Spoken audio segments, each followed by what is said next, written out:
subscribe, like the video, and, if possible, join Patreon. But if you don't have much money, you can support the channel by watching the novels on euroaudiobooks.com. Remember that you can participate in the polls so that your favorite novel gets published for free. Clothes. Then took Hermione's hand and opened the door. Chapter 85. Hermione is the most special little witch. Ian lowered his head, looked at Hermione in his arms, and said in a hoarse voice, "Hermione, you are really the best birthday present I have ever received. If the little witch gives herself to him in the future, then this best birthday present will have to be changed." Hermione's face turned redder, and she muttered something in a low voice, which Ian could not hear clearly. "Hermione, what did you say?" Ian lowered his head, leaned close to Hermione's ear, and asked softly. "Nothing." Hermione raised her voice, raised her head from Ian's arms, and looked at him with wet eyes. "It's time to go out. Otherwise, Harry will be suspicious." Hermione got off Ian and tidied up her messy clothes and hair. Ian also tidied up his clothes, then took Hermione's hand and opened the door. Harry was sitting on the sofa doing his homework. When he heard the door open, he subconsciously looked up and saw Hermione and Ian walking out of the room, holding hands. "What did you two whisper to each other?" Harry joked. "You didn't let me hear it." "Nothing, just a birthday present for Ian."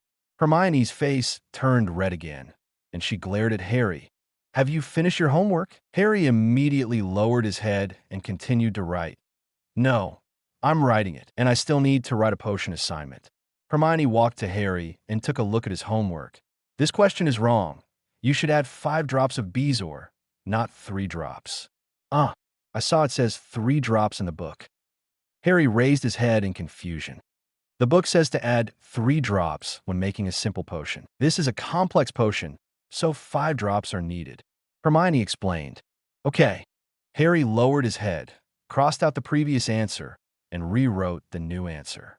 Ian smiled and pinched Hermione 847's face. "Seriously, Miss Granger." Hermione slapped Ian's hand away and glared at him. "Don't make trouble. I'll go to the kitchen to get juice. Who wants one?" "I want a glass." Ian raised his hand. "I want one too." Harry also raised his hand. Hermione nodded and turned to the kitchen. Ian looked at Hermione's back, his mouth curled up. The little witch is so cute when she is shy. Ian sat on the sofa, drinking juice while watching Harry do his homework. He would interject from time to time, making Hermione blush, and Harry would laugh. Just as Ian was teasing Hermione, several tawny owls suddenly flew over the window and landed on the window frame. "Owl! It must be a letter from Draco and the others." Harry immediately put down his homework, ran to the window, opened the window, and let the owl fly in. An owl flew to Harry's shoulder. Harry took the letter from its feet and then fed it a piece of dried meat. "It's really a letter from Draco and the others." Harry glanced at the signature on the letter and said to Ian and Hermione, "Open it and take a look." Ian said, "I think Cassandra and the others will agree to come to the party." Harry opened the letter and quickly read it. "Yes, they will come and asked us what birthday gifts we want. When you reply, just say that they are here. No need to bring gifts."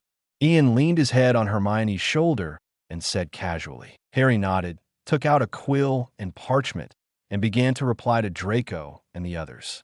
"I'll write to Cassandra." Hermione snatched the quill from Ian's hand and wrote on another piece of parchment. Ian looked at Hermione helplessly.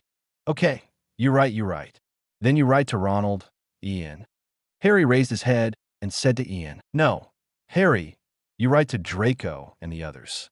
Ian reached out and hugged Hermione's waist, resting his head on her shoulder, watching her write.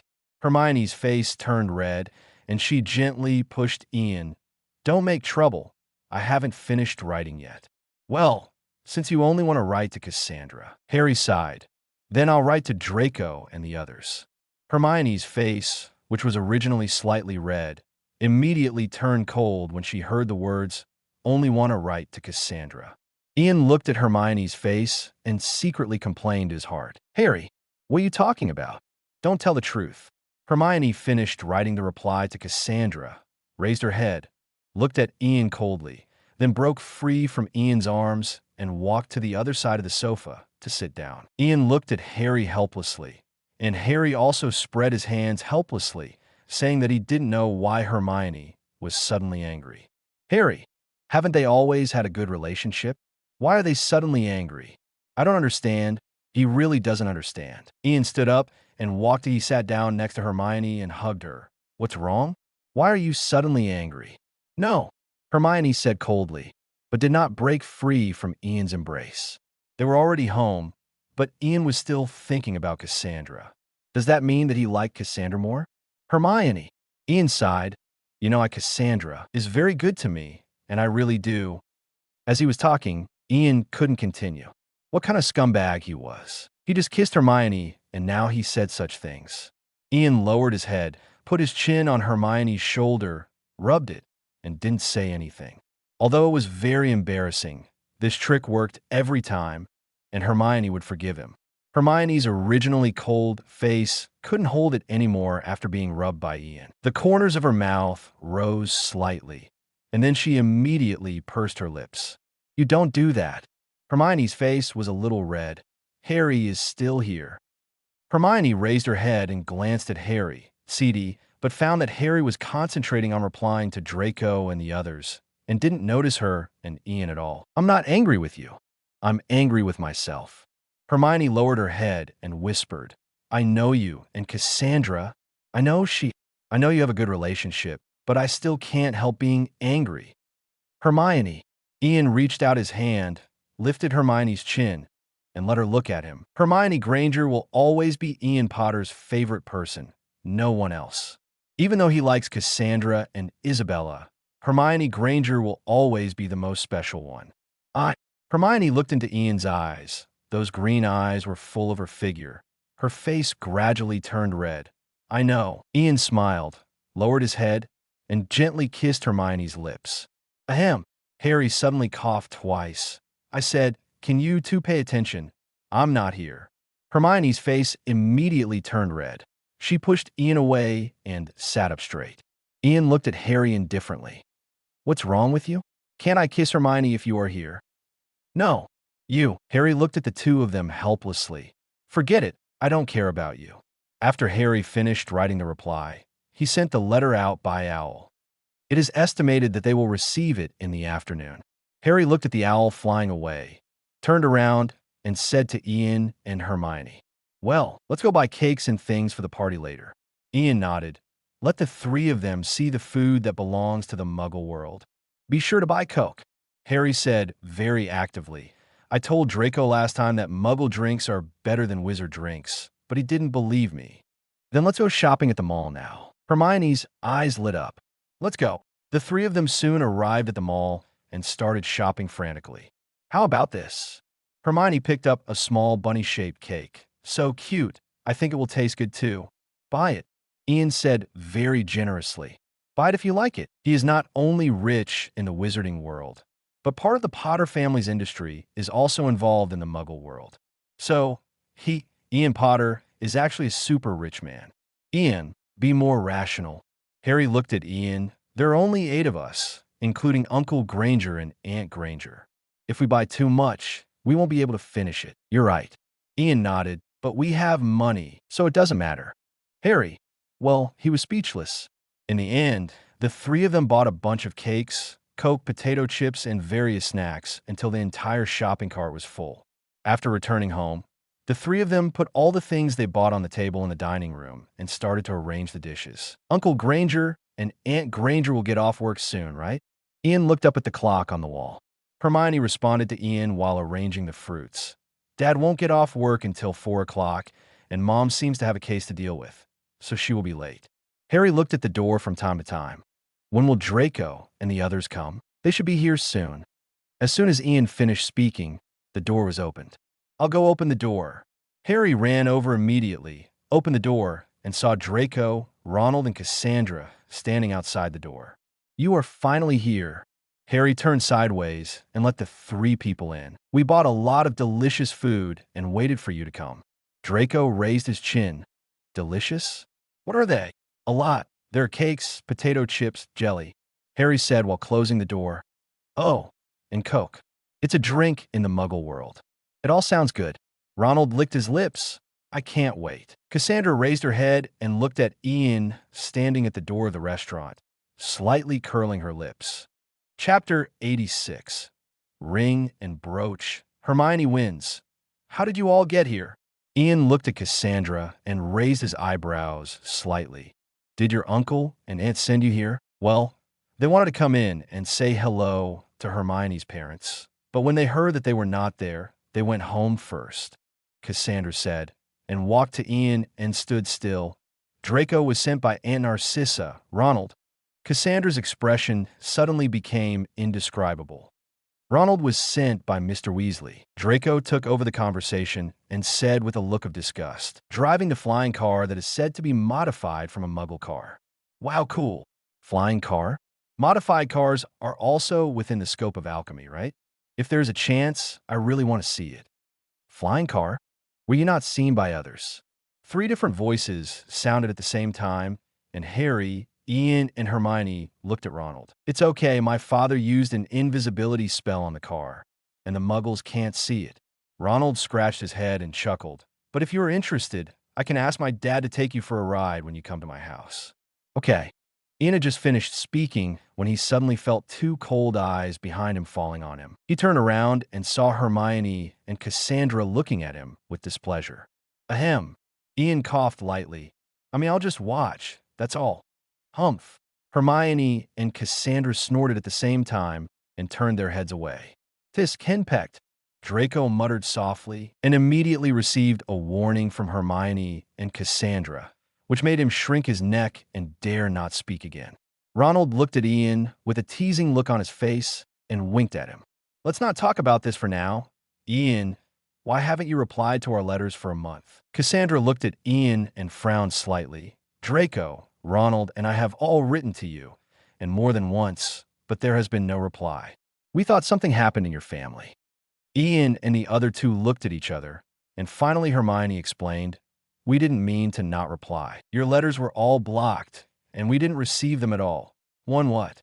Ronald's eyes widened immediately. Someone actually blocked our letters? Who did it? The one who blocked the letters was a house elf. Ian said with a strange look on his face. House elf. Draco's face suddenly turned ugly. Which family is it from? How dare it be so bold? I don't know, we haven't seen it, and we probably wouldn't recognize it even if we saw it. Harry shook his head, but the house elf didn't deliberately target us. It seemed to be protecting Ian and me. Protect you? What do you mean? Cassandra frowned slightly. Is someone trying to harm you?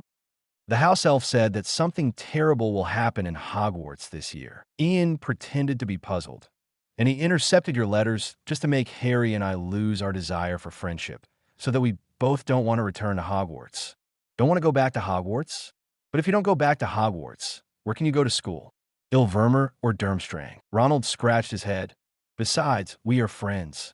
Isn't that house elf trying to trick you? I think he thinks that as long as Harry and I don't go to Hogwarts, we won't be in danger. Ian shrugged, but he did give us a hint. Hint? What hint? Cassandra asked quickly. He let it slip that he heard the news from the master's house. But before we could ask more questions, he started to punish himself. Hermione's expression was a little reluctant. He kept hitting the wall, and Harry and I couldn't stop him at all. This is indeed what house elves would do. Cassandra sighed.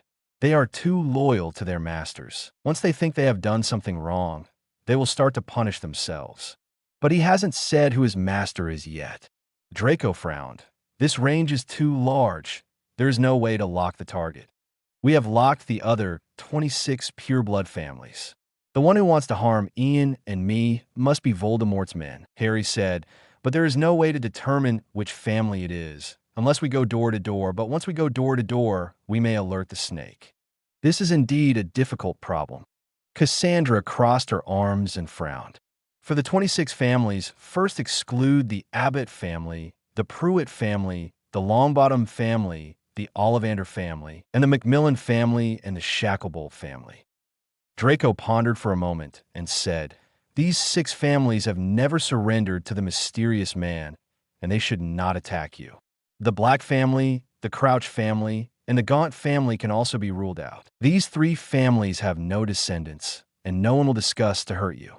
Cassandra added, The Lestrange family can also be ruled out.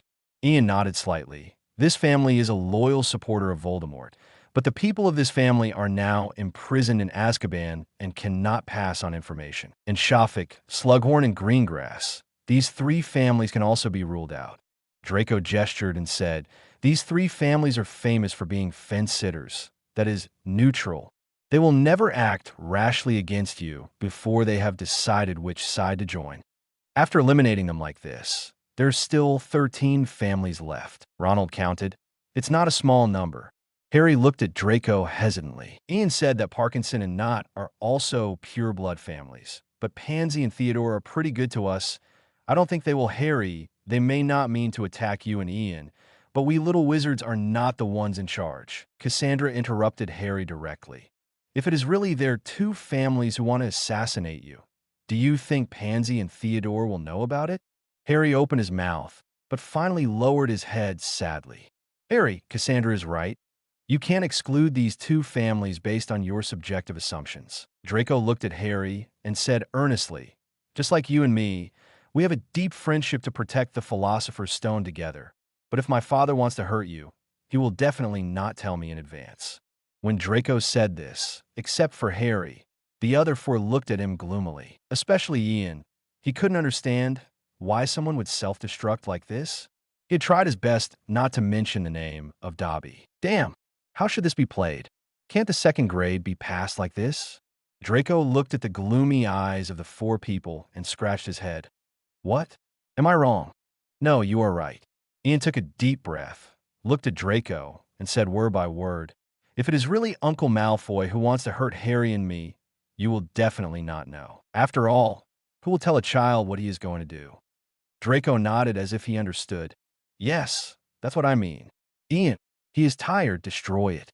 However, we can't just guess and determine which family is going to take action." Hermione looked at Harry and Ian and said in a deep voice, "The most important thing for us now is to come up with a foolproof plan to ensure the safety of Harry and Ian." Cassandra also nodded repeatedly.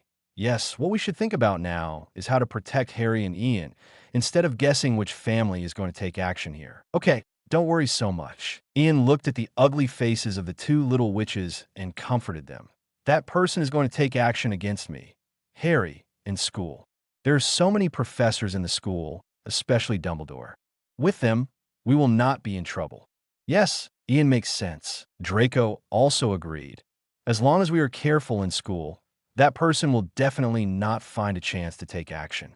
"I hope so." Cassandra sighed. "But we still have to be careful.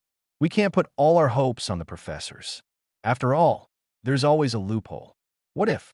No, we will definitely find a way." Hermione clenched her fists, her eyes firm. "We will never let Ian and Harry get into trouble." Cassandra looked at Hermione's firm look and smiled. "You are right, they will be safe." Ian looked at the two little girls and smiled. "Okay, let's not worry about it here." "That's right, come and see the gifts I gave you." Draco took out 2 gift boxes from his suitcase and handed them to Harry and Ian. "I prepared them specially for you." Harry and Ian looked at each other and took the gift box with a smile. "Thank you, Draco." "What's there to thank me for?" Draco waved his hand. "Open it and take a look." Harry and Ian opened the gift box as he said, and saw a finely crafted pocket watch inside. "It seems that I will never forget the time." Ian smiled and shook the watch on his hand and the pocket watch in the box. "This is not an ordinary pocket watch." Draco smiled mysteriously. Ian fiddled with it for a while. "Don't keep me in suspense. Tell me, what's the story?" "I specially asked someone to customize this pocket watch. This pocket watch is cast with a warming magic. As long as you wear it, no matter how cold the weather is, you won't feel cold," Draco said proudly. "Moreover, this pocket watch can also display today's weather and temperature." "How about it? Isn't it amazing?" "It's really amazing." Ian looked at the pocket watch in his hand, and it really showed today's weather and temperature. "Draco, thank you. I like this gift very much." "I like it too, Draco. Thank you." Harry also said with a smile.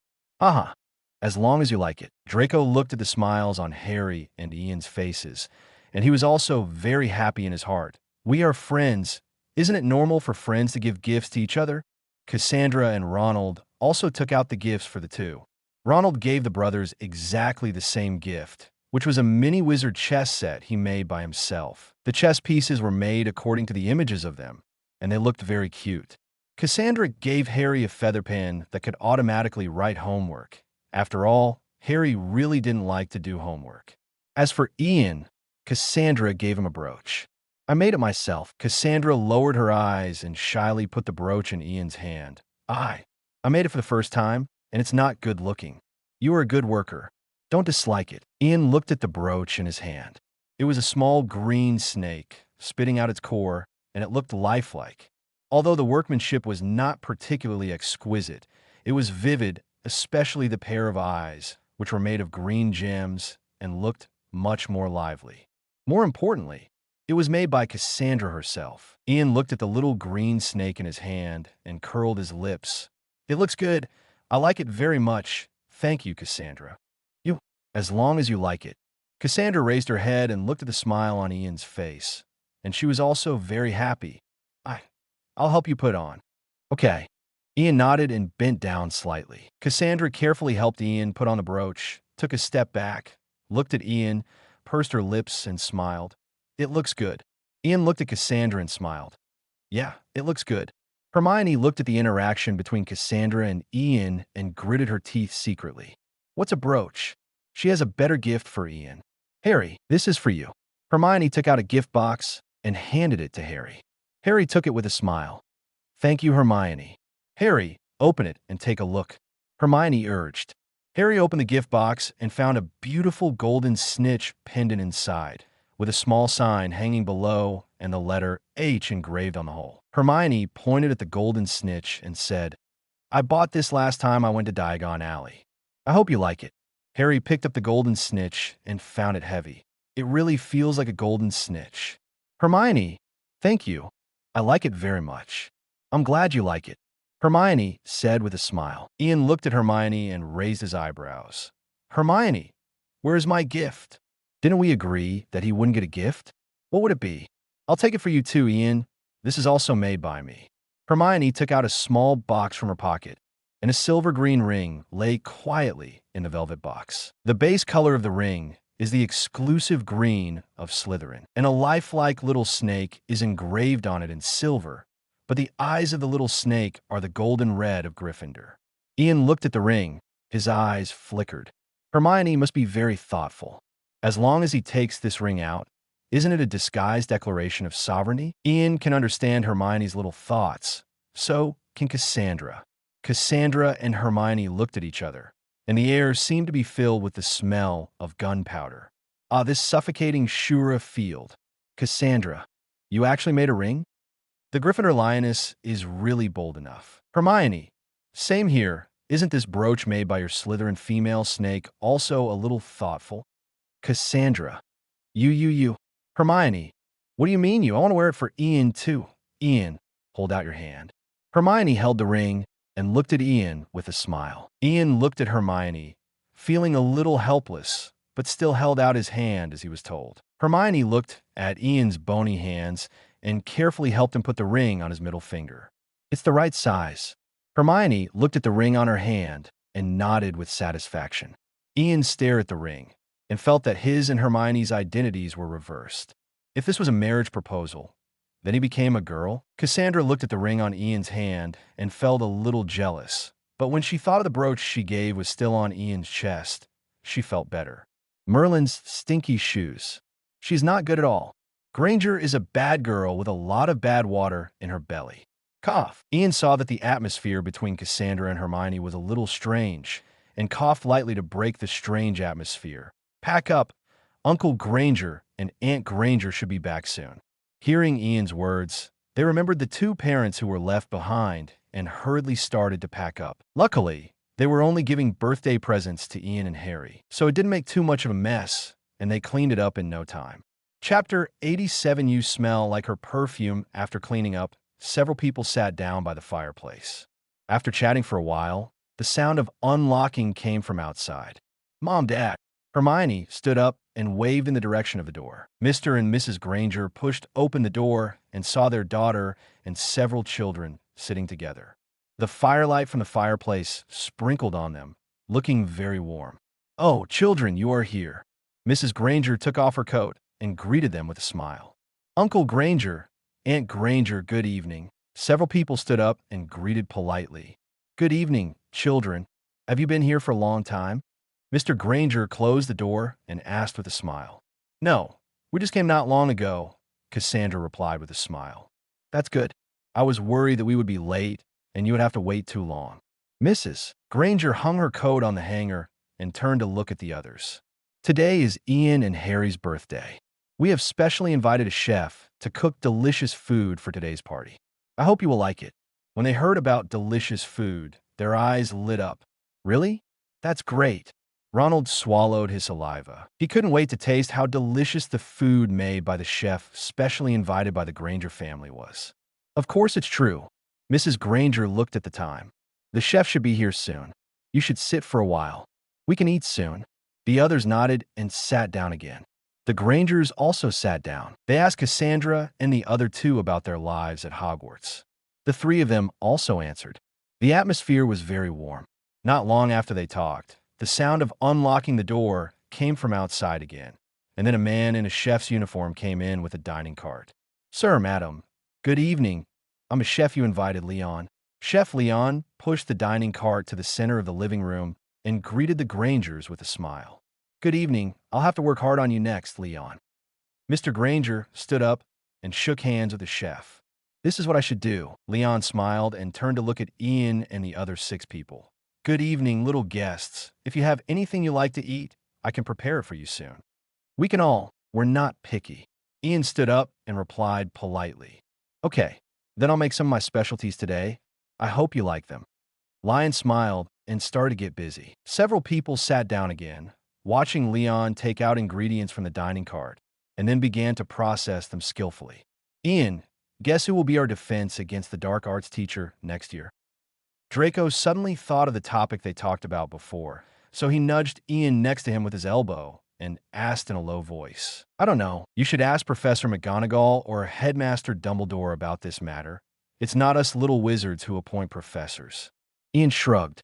Of course he knew that the professor of defense against the dark arts next year was the idiot Gilderoy Lockhart, but he couldn't say it directly.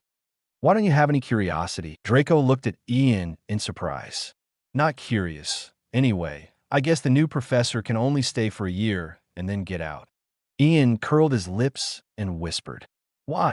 Hermione asked subconsciously after hearing Ian's words. "Because it is rumored that the mysterious man had applied for a position in the defense against the dark arts class at Hogwarts before, but Dumbledore rejected him, and then he cursed the position." Draco said mysteriously, "The mysterious man cursed everyone who teaches the defense against the dark arts class to only stay in this position for 1 year." Cassandra also nodded. "There is indeed this rumor, but I don't know if it is true." "The mysterious man has this ability?" Ronald widened his eyes, looking unbelievable. "It's just a rumor. I don't know if it's true." Cassandra emphasized again. "But I asked the 7th grade students before we went to school. The defense against the dark arts teacher was changed every year, and basically all of them ended up in a bad way." Draco said confidently, "So this rumor must be true." Ian almost choked on his water. He didn't know the professor in front of him, but the professors of defense against the dark arts in their 7 years. 5 died, 1 had permanent amnesia, and 1 was imprisoned in Azkaban.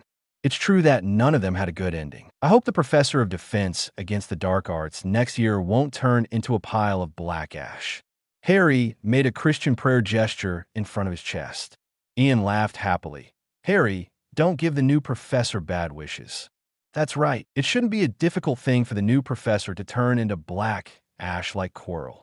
Hermione also smiled and said, "After all, there is no second magic stone." "That's not necessarily true. Don't forget that the mysterious man has not been caught yet." Draco shook his head. "Who can guarantee that he won't do something else? That House Elf may be related to the mysterious man." When Draco mentioned Voldemort, the expressions of several people became solemn. "Okay, don't be so pessimistic." Harry patted Draco on the shoulder and changed the subject abruptly. "Let's go to the restaurant. I can't wait to try the delicious food made by the chef." "Yes, let's go to the restaurant." When Draco heard about the delicious food, he immediately threw Voldemort behind his head and stood up and walked towards the restaurant.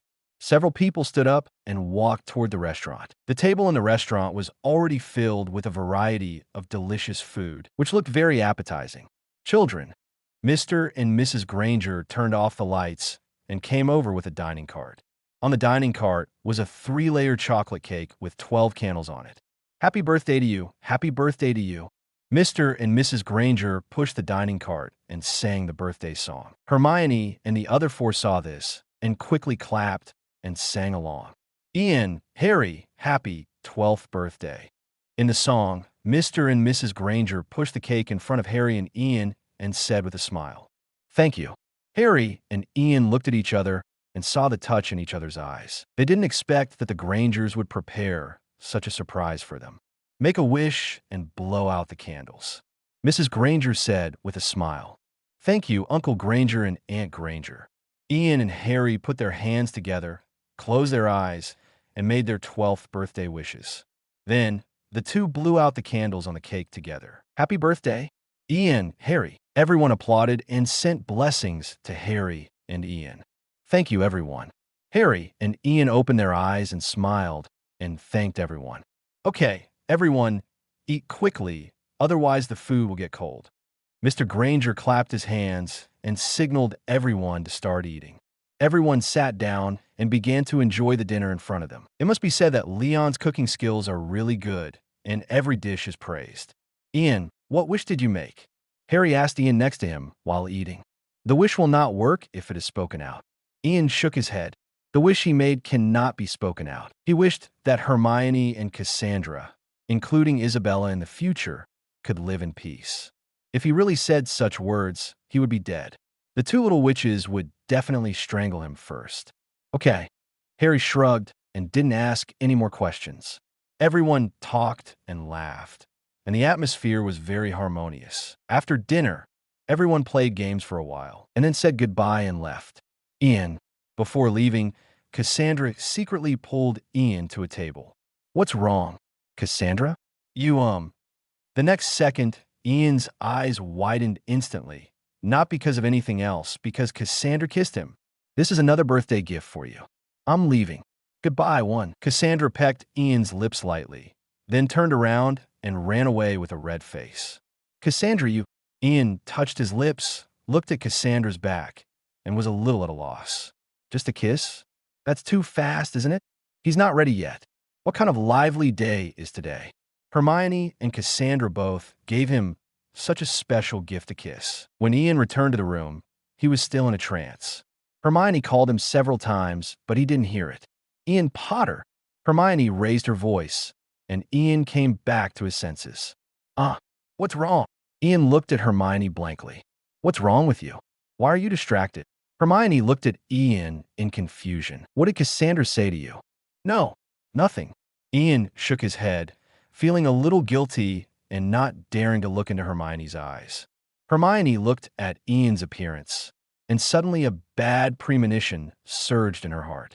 The little witch grabbed the Savior's collar, forcing him to lower his head. "You smell of her perfume." Hermione glared at Ian, speaking in an unfriendly tone. Ian subconsciously replied, "Is it my nose that committed the crime?" Hermione was so angry that she laughed. "You still have mind to joke? Tell me, what did she say to you?" "Nothing. She just gave me a very special birthday present." Ian touched the tip of his nose. "She didn't kiss you too?" Hermione immediately realized what this special gift was. Ian nodded slightly in Hermione's unfriendly gaze. Hermione took a deep breath, and then, "Hermione!" Ian looked at Hermione, who was sticking to him, in surprise. "What is this? The bullied person wants to bull back? Shut up, I won't let you go to bed with her kiss." Hermione glared at Ian fiercely, but her face turned red involuntarily. Ian shut his mouth obediently, put his arms around Hermione's waist, and closed his eyes. A few minutes later, Hermione released Ian breathlessly, her face flushed. "You have to sleep with my kiss. I'm sleepy. Good night," the little witch said, then turned and ran away. Ian touched his swollen lips and smiled foolishly. Is this considered a blessing of having many wives? That night, Ian had a beautiful dream in which he was hugged by women on both sides, enjoying the blessing of having many wives. Chapter 88: The Burrow and Ian's moving castle. When Ian woke up the next morning, he still felt a little unsatisfied. "You've been smiling all day. What good thing happened?" Harry looked at Ian beside him in confusion. He had been paying attention to his younger brother for a long time. Since he woke up in the morning, Ian had been smiling foolishly, as if he had picked up a gold galleon. "Nothing." Ian shook his head, but he couldn't hide the smile on his face. Harry saw this and didn't ask any more questions, but turned to talk about another thing. "Ian, Ronald told me when he left last night that he would come and pick us three up to go to the Burrow to play for a few days and a few days." "Really? That's great." Ian's eyes lit up when he heard it. He could see Ginny, but he didn't know if she was as beautiful as described in the original book or not in line with his aesthetic standards like in the movie. If it was the latter, he promised to treat Ginny as his future sister-in-law. The Ginny in the movie was more compatible with Harry, and she didn't look like a couple when standing with a master like him. "Yeah, we could go for a good stroll together then." Harry also laughed when he heard this. "Come to think of it, we haven't been to Diagon Alley properly yet." "Well, we must go for a good stroll this time." Ian nodded. "I want to go to Florence's ice cream shop to try out the new products." At this time, Hermione also came over and sat on the other side of Ian. "I heard that there's a cherry jam cream ice cream. Eat. Then it's settled. We'll go together then." Ian held Hermione's hand and said with a smile. Hermione blushed slightly, but did not break away from Ian's hand. Ahem. Harry was a little embarrassed watching from the side and couldn't help coughing twice. "My younger brother and future brother-in-law always show their affection in front of him. Can they consider him a single dog?" Hermione immediately withdrew her hand like a frightened 993 rabbit and lowered her head with a red face. Seeing this, Ian smiled and pinched Hermione's palm, indicating that she didn't need to be shy. Harry, he gave full marks to his brother for showing his affection. A few days passed in a flash, and soon it was the day agreed with Ronald. Early in the morning, Ronald and Arthur Weasley came to the Granger family. "Hello, I'm Arthur Weasley, Ronald's father. I'm here to pick up Ian and his family to play at my house for a few days." Arthur Weasley looked at Hermione's house with curiosity and obscurity.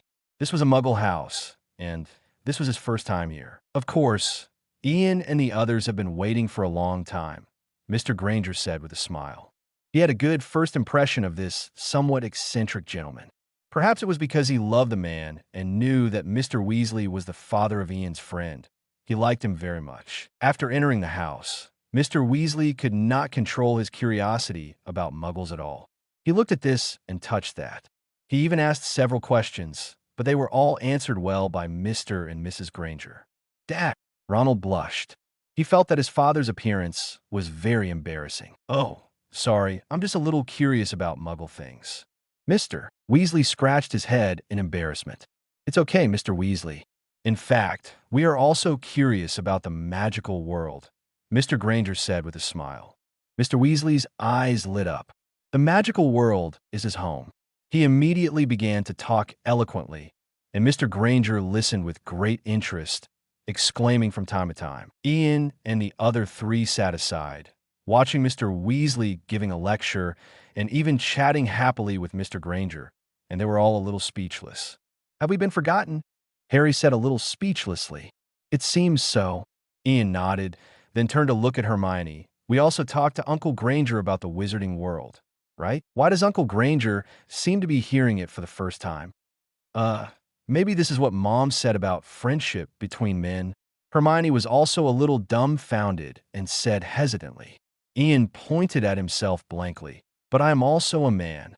"You're not even 16 years old, not an adult. What kind of man are you?"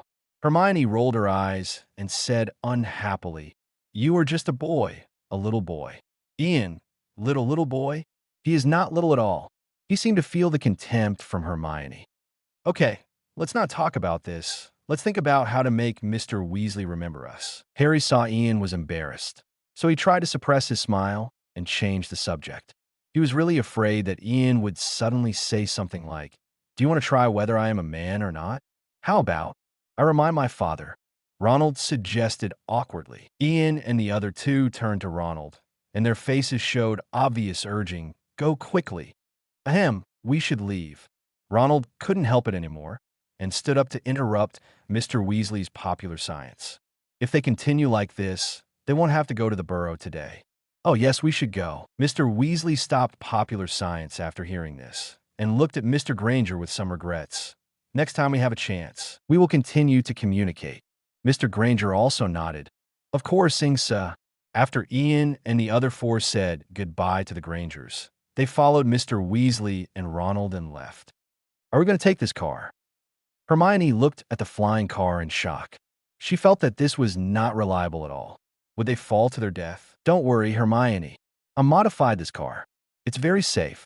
Mr. Weasley patted the hood of the flying car and said confidently. Hermione's face turned pale when she heard this, and a stiff smile appeared at the corner of her mouth. Don't worry, Hermione. Although this car looks a little broken, it's still very safe. Ronald opened the car door and explained awkwardly. Don't be afraid, Hermione. Ian touched the body of the flying car with a look of inquiry on his face. Uncle Weasley, how did you make this car fly? And it can be driven without gasoline. This is not something that can be solved by a simple levitation spell. Hi, Ian, you are really smart. Mr. Weasley was praised by Ian, and he was suddenly a little happy. He liked people asking him questions about magic the most. You can't guess this. This is not a levitation spell, but a suspension spell, and I added thrusters and steering wheels, as well as a cloaking device. It has nothing to do with alchemy. Ian was a little surprised. He thought there would be alchemy reasons for this. Alchemy? Oh, you mean that it does have something to do with it. After all, if you want to make Muggle items magical, you still need some alchemical methods. Mr. Weasley explained, for this car, I also visited several alchemists and learned some alchemical knowledge so that it can fly so perfectly. I see. Ian nodded, and he couldn't help but look up to Mr. Weasley in his heart. He can make the flying car fly after learning some basics. Mr. Weasley is a talent. Ian raised his head and looked at Mr. Weasley, his expression serious and solemn. Uncle Weasley, if you are willing, when we arrive at the burrow, I could try to help you modify this flying car to make it more perfect. He was really curious about how Mr. Weasley made this flying car fly. Of course. Of course. It's great that you can help. Mr. Weasley patted his forehead. Look at my brain. Ian, you are a disciple of Nicholas Flamel, and your attainments in alchemy must be much higher than mine. I'm really showing off my skills in front of an expert. 11. Thank you for the compliment, Uncle Weasley. Ian smiled modestly. Let's go quickly. I can't wait to go to the burrow to have a look. Okay, let's go. Mr. Weasley laughed when he heard it, and then got into the flying car first. Ian, you sit in the front with me. Ronald, you take care of Hermione and Harry. I will sit in the back with Hermione and Harry. Uncle Weasley. Ian waved his hand quickly, then opened the door of the back seat and sat in directly. Are you kidding? He sat in the front passenger seat and let Ronald, Hermione, and Harry sit in the back. If Harry sat in the middle, he could barely accept it, but if Hermione or Ronald sat in the middle, he absolutely could not accept it. That was his girlfriend. Okay, let's go. Mr. Weasley saw this and didn't say much. Then Hermione, Harry, and Ian, you three sit in the back. Since Ian got in the car first, Harry and Hermione could only sit on his left and right. Hermione took a deep breath and got into the flying car like a warrior about to go to the execution ground. Don't be afraid. Hermione, I'm here. Ian comforted softly. Everyone fasten your seatbelts. We're off. Mr. Weasley shouted. Accompanied by a roar, the flying car rushed out like an arrow from a string, and then with a beautiful tail swing, it soared directly into the sky. Hermione was startled and screamed subconsciously. Hermione was about to cry.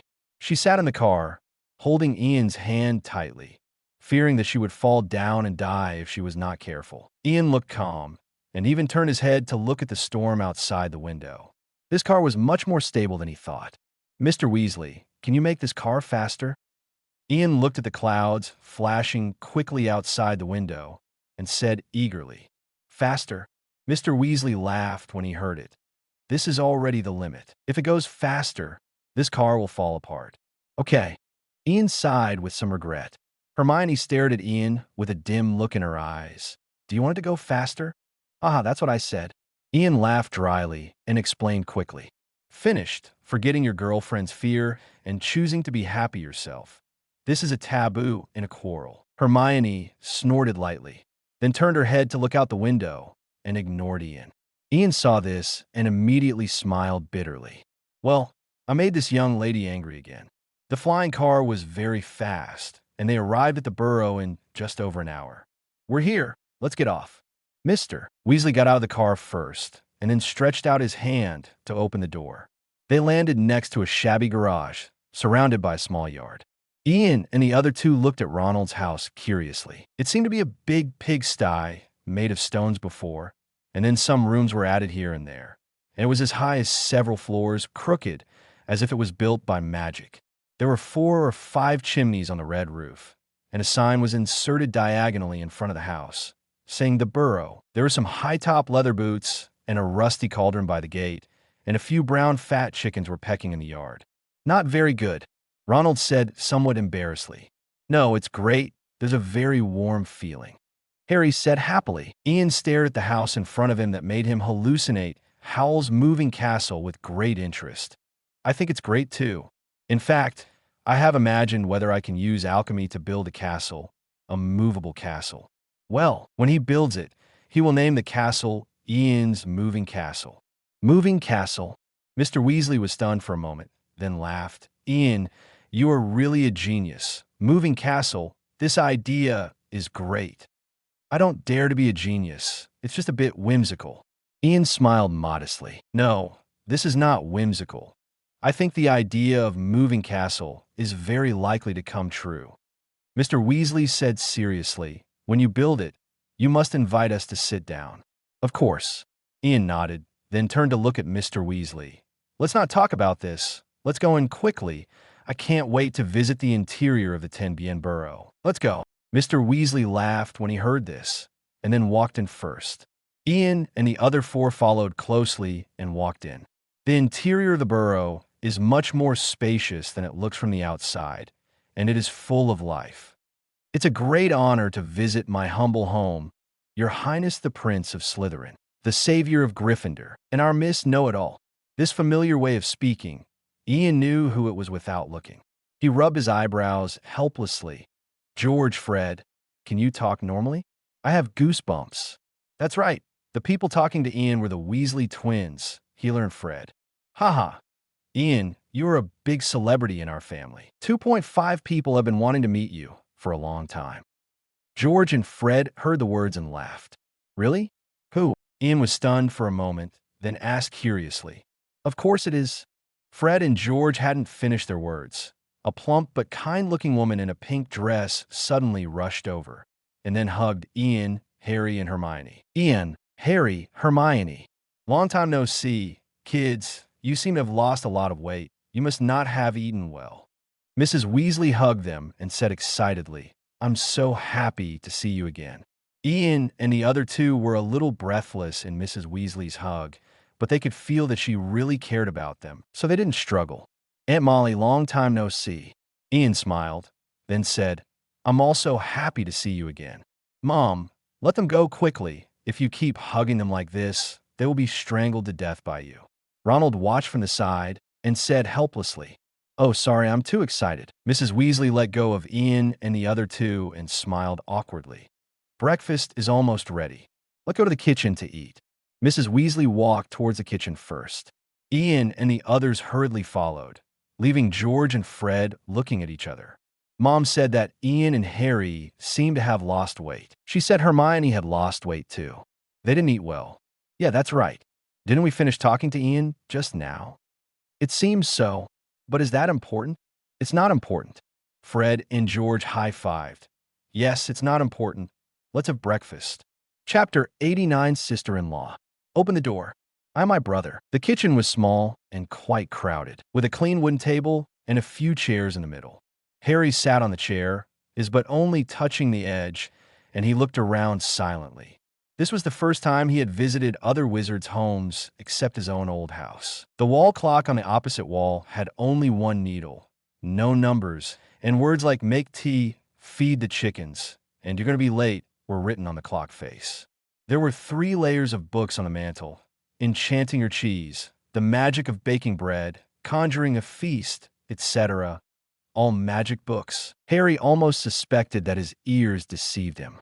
He heard the old radio next to the sink say, "Next is the magic time performed by the famous witch singer Celestina Warbeck." Mrs. Weasley was busy at the table, distributing plates and knives and forks to everyone. While she put sausages into the frying pan, she also used her wand to point at the big black iron pot on the stove, and the stew inside began to stir hot. "Ronald, Fred, George, you guys go outside and clear the gnomes in the garden later." Mrs. Weasley said, "The gnomes in our house are growing very fast, and now there are so many that we can't tell how many there are. Arthur and I've been catching them and throwing them outside, but they always find their way back. Oh no, I forgot to bring the bread." Mrs. Weasley covered the lid of the stew pot and rushed out of the kitchen. Harry heard the front door slam shut. "Gnomes?" Harry asked blankly. "Oh, those little things in the garden." Ronald explained. "They're the worst. They live in gnome holes underground, where they dig at the roots of plants and generally make a mess." "Yes, gnomes are bad." Mrs. Weasley walked into the kitchen with 2 long loaves of bread in her hands. She threw the bread on the table and continued. "Gnomes will steal turnips and eat all the cabbage roots, leaving a large area of land where nothing can be planted. So every time we catch a gnome, we throw it out of the fence to prevent it from coming back." "So, there are animals?" Harry was very surprised. Almost." Fred shrugged. "But they are annoying. They are pests." "Yes, they are really annoying," George echoed. "They always want to cause damage. They are very cunning, and they are difficult to catch. Even if it is difficult to catch, you have to catch it." Mrs. Weasley looked at her 3 sons sternly. "Who made your new invention last night almost blow up the house? You have to clean up all the gnomes in the garden today, leaving no one behind." "Oh, Mom, we didn't mean it," Fred muttered. George also nodded. "Yes, it was not intentional. You say that every time." Mrs. Weasley interrupted the brothers mercilessly. "Mom, their inventions are so popular. Why should I go too?" Ronald complained. "It's not fair." "Hey, little Ronnie, how can you say that? It really hurts my brothers."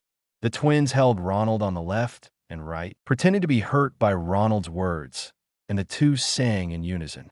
"Because all 3 of you have to go, that's it."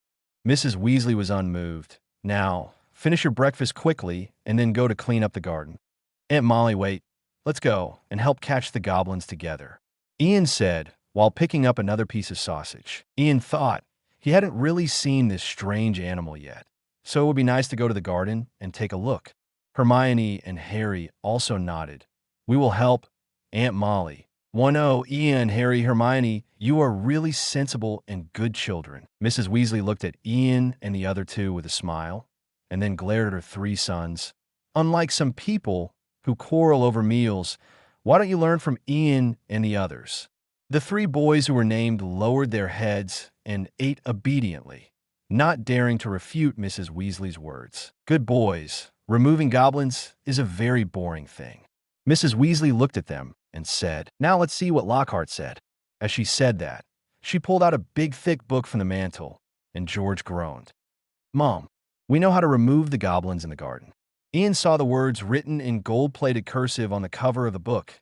"Gilderoy Lockhart teaches you how to remove household pests." There is a large photo under the title of the book of a very handsome wizard with wavy blonde hair and bright blue eyes.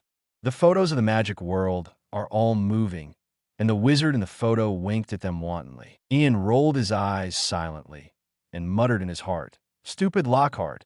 Although he is only the appearance, he is good at forgetting spells." "Oh, he is amazing." Mrs. Weasley smiled and looked down at Lockhart. "He knows the pests in his home. This is a good book. Mom worships him," Fred whispered to Ian, although the voice was very low, but everyone heard it clearly. "Don't talk nonsense, Fred." Mrs. Weasley blushed. "But he is really handsome, isn't he?" "Mr. Lockhart is very handsome." Hermione sat aside and nodded in agreement. Ian looked at Hermione in shock. "What's wrong? Don't you love me anymore? Am I not handsome?" Hermione ignored Ian's gaze. "Humph. Who told you to be so unfaithful? I'm just PG you off." Lockhart. Ian stared at the photo of Lockhart, grinning gloomily, thinking about the possibility of ruining his reputation before he forgot all his memories. What a hypocritical liar. He cheated ignorant little girls and married women. And he even wanted to cheat Ian's girlfriend, the smartest, bravest, and wisest in Hogwarts. Ian, your expression is so scary. Harry looked at Ian staring at Lockhart's photo with a ferocious face and couldn't help saying, "Are you okay?" Ian put away his expression in a second, returned to his usual gentle appearance, and said, "I'm fine. Harry, you saw it wrong." Harry looked at Ian's gentle smile and fell into self-doubt. His brother is a good boy and will definitely not lie. He must have seen it wrong. "Don't be like this, Ian." Hermione looked at Ian's expression and tilted her head. "I just think Mr. Lockhart is very handsome. Nothing. So do you think he's handsome or me?" Ian approached Hermione and asked in a low voice. Hermione looked at Ian, leaned closer, blushed, and whispered, "You are more handsome." Ian nodded with satisfaction, sat back in his seat, and continued to eat. "Oh, I really like his advice on dealing with slugs."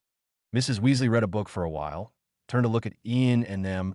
"Oh, he is so interesting. He is still unmarried, Mom," Fred said loudly. "I have a good idea. Should we try to blow the goblins out with explosives?" "No explosives," Mrs. Weasley said sternly. "If you dare to do this, don't even think about your inventions anymore." She glanced at her three sons majestically, then lowered her head to look at the book in her hand. Lockhart said that the most important thing is to find the goblins' favorite food, use the food as bait, and lure them high. "Is he stupid?" Ronald whispered to Ian, who doesn't know that goblins' favorite food is bugs and earthworms. "Does he need to say that?" Ian shrugged and said nothing. He agreed with Ronald's opinion. A garden needs to remove goblins regularly, which is to grab the goblins' ankles and turn them around a few times to stun them, and then throw them out of the garden. Goblins are very stupid, so when they realize that they are being removed, they all rush out of their holes to see what's going on. This feature makes them very easy to catch. "Aunt Molly, what do goblins look like?" Ian asked curiously. "They look like dwarfs with tough skin, bald, big round heads, and a pair of eyes that are bigger than their heads." Mrs. Weasley explained, "It's ugly. You'll know when you see it later." "Okay, now let's eat breakfast seriously."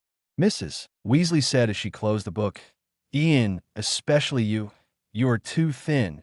You need to eat more. Look at Ronald. He is shorter than you, but much fatter than you." "Mom," Ronald blushed. "Ian is because he is tall, but I am of normal weight." "Ronald is right, Aunt Molly. Because he is tall, he looks thin." Ian swallowed the last bite of food in his mouth and explained, "In fact, I still have meat on my body." As he said, Ian stretched out his arm to show his obvious biceps. "He looks thin when he is dressed, but he has 333 meat when he is undressed. You still need to eat more," Mrs. Weasley said, putting a large piece of front meat on Ian's plate. Ian looked at the meat on the plate, wailing in his heart. He really couldn't eat it anymore. "Mom, have you seen my slippers?" At this time, a little red-haired man in long pajamas trotted down from upstairs.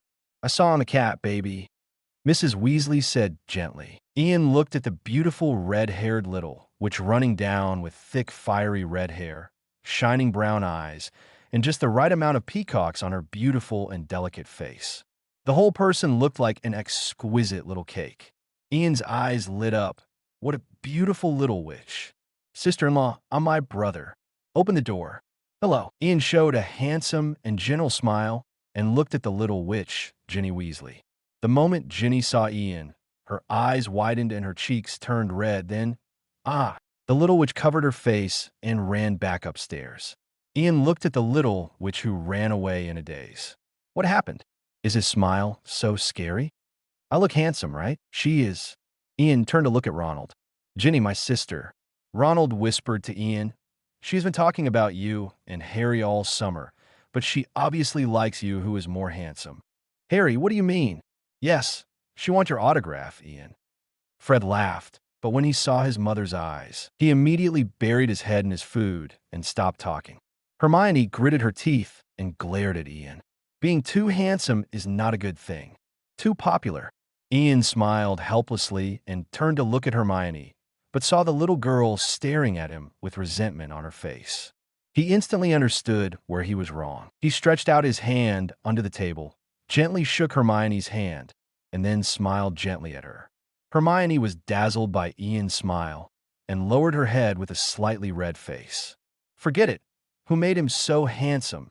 Forgive him. You can't get angry with his handsome face. Chapter 90 Goblins and Flying Cars. After breakfast, Ian and his group came to the garden, which was overgrown with weeds and needed to be mowed. But there were many trees with tangled roots around the base of the wall. Various plants that Ian and his friends had never seen before grew out of each flower bed, and there was a large green pond with many frogs in it. As they crossed the lawn, Harry patted Ronald on the shoulder. "Ronald, did you know? There are actually gnomes in Muggle gardens."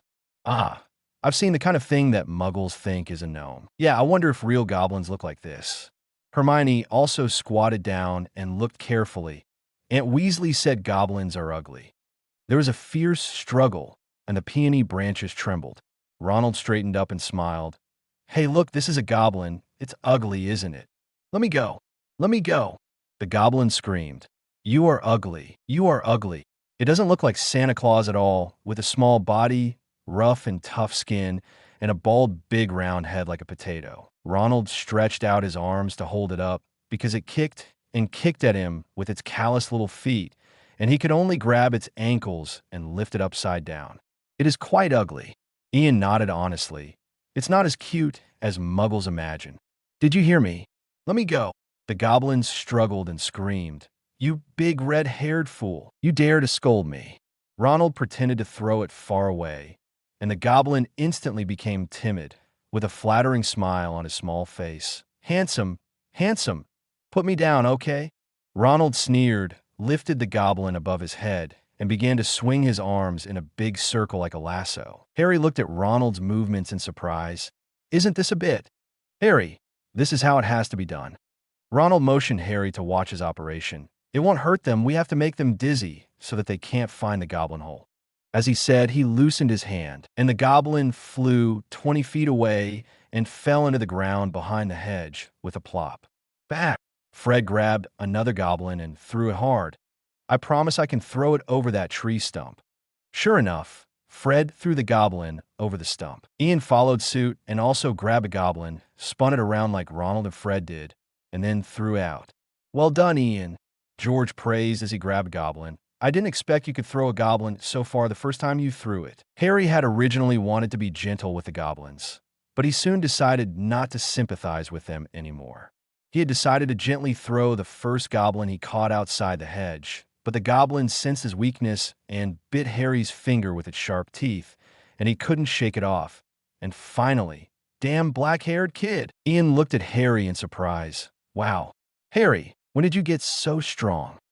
Harry threw the goblin a long way away, watching it roll and crawl across the grass, then turned his head and looked at Ian and said, "Maybe it was caused by the pain." "Harry, you must have thrown it 50 feet that time," Ronald said admiringly.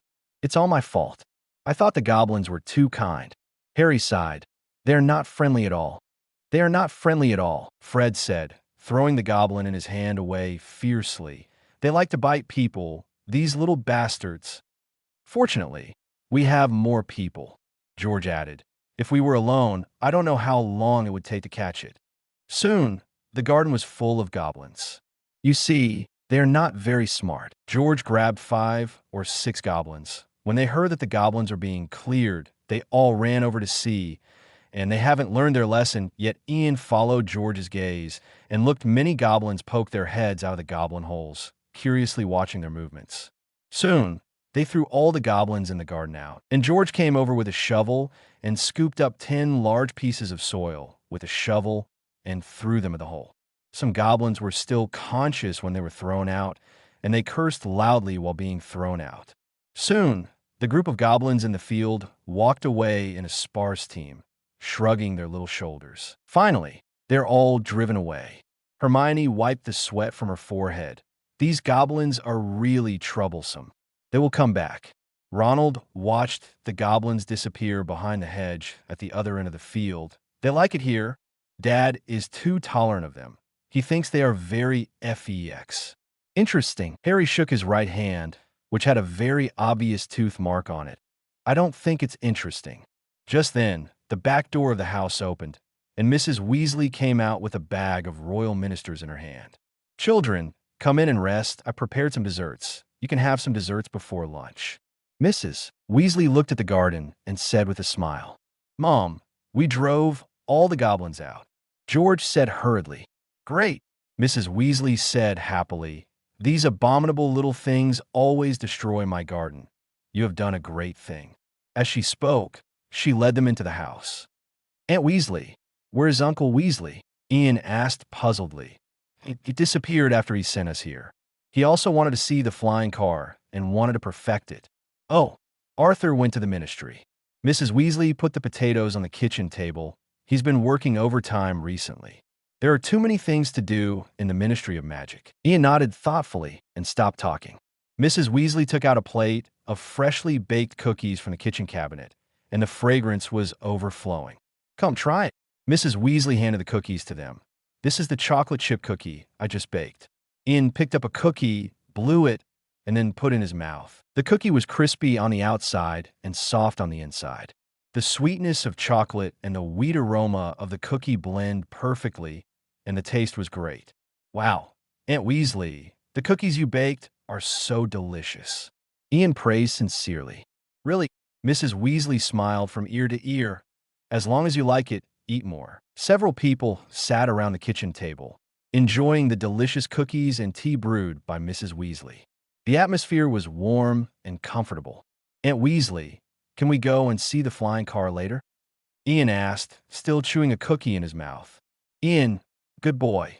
Why do you want to go see that broken car? Mrs. Weasley was very disgusted with the flying car. I promised Uncle Weasley to help improve the flying car. Ian smiled and replied, I'm a student of Nicholas Flamel, so I'm very interested in this kind of magic item with traces of alchemy.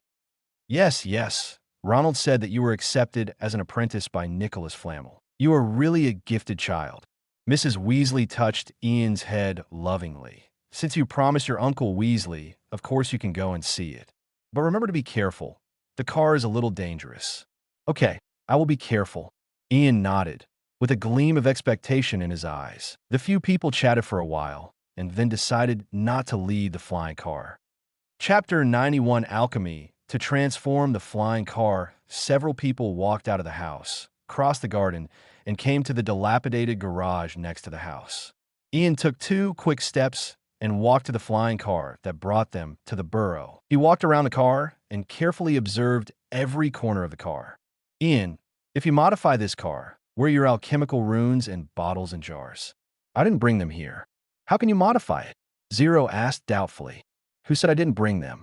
Ian took off the small bag on his waist. Look, the things are all here, Ian said, opening the small bag, which was neatly arranged with various alchemical tools and materials. This is my alchemical item bag. Grandpa Nico cast a space expansion spell. It looks small, but it can hold a lot of things. Ian introduced proudly. Wow, what a delicate little bag. It looks very expensive. Ronald came over curiously. Nico Flamel must like you very much. Of course. Ian raised his eyebrows. I'm the only heir of Grandpa Nico. Okay, don't be so proud. Start your transformation. Hermione urged. We are all waiting to see your results. Okay, then I'll start, Ian said, taking out tools and materials from his bag and began to work on the flying car. He worked attentively, with skillful and agile hands, as if he was performing a wonderful show. The transformation of the flying car is not easy, and every component needs to be carefully studied. Ian explained to others while transforming so that they can understand the secrets of alchemy. Alchemy is so amazing. Ronald looked at the alchemy runes in Ian's hand gradually integrated into the flying car and couldn't help but sighed. You can actually master such a complex magic, it's amazing.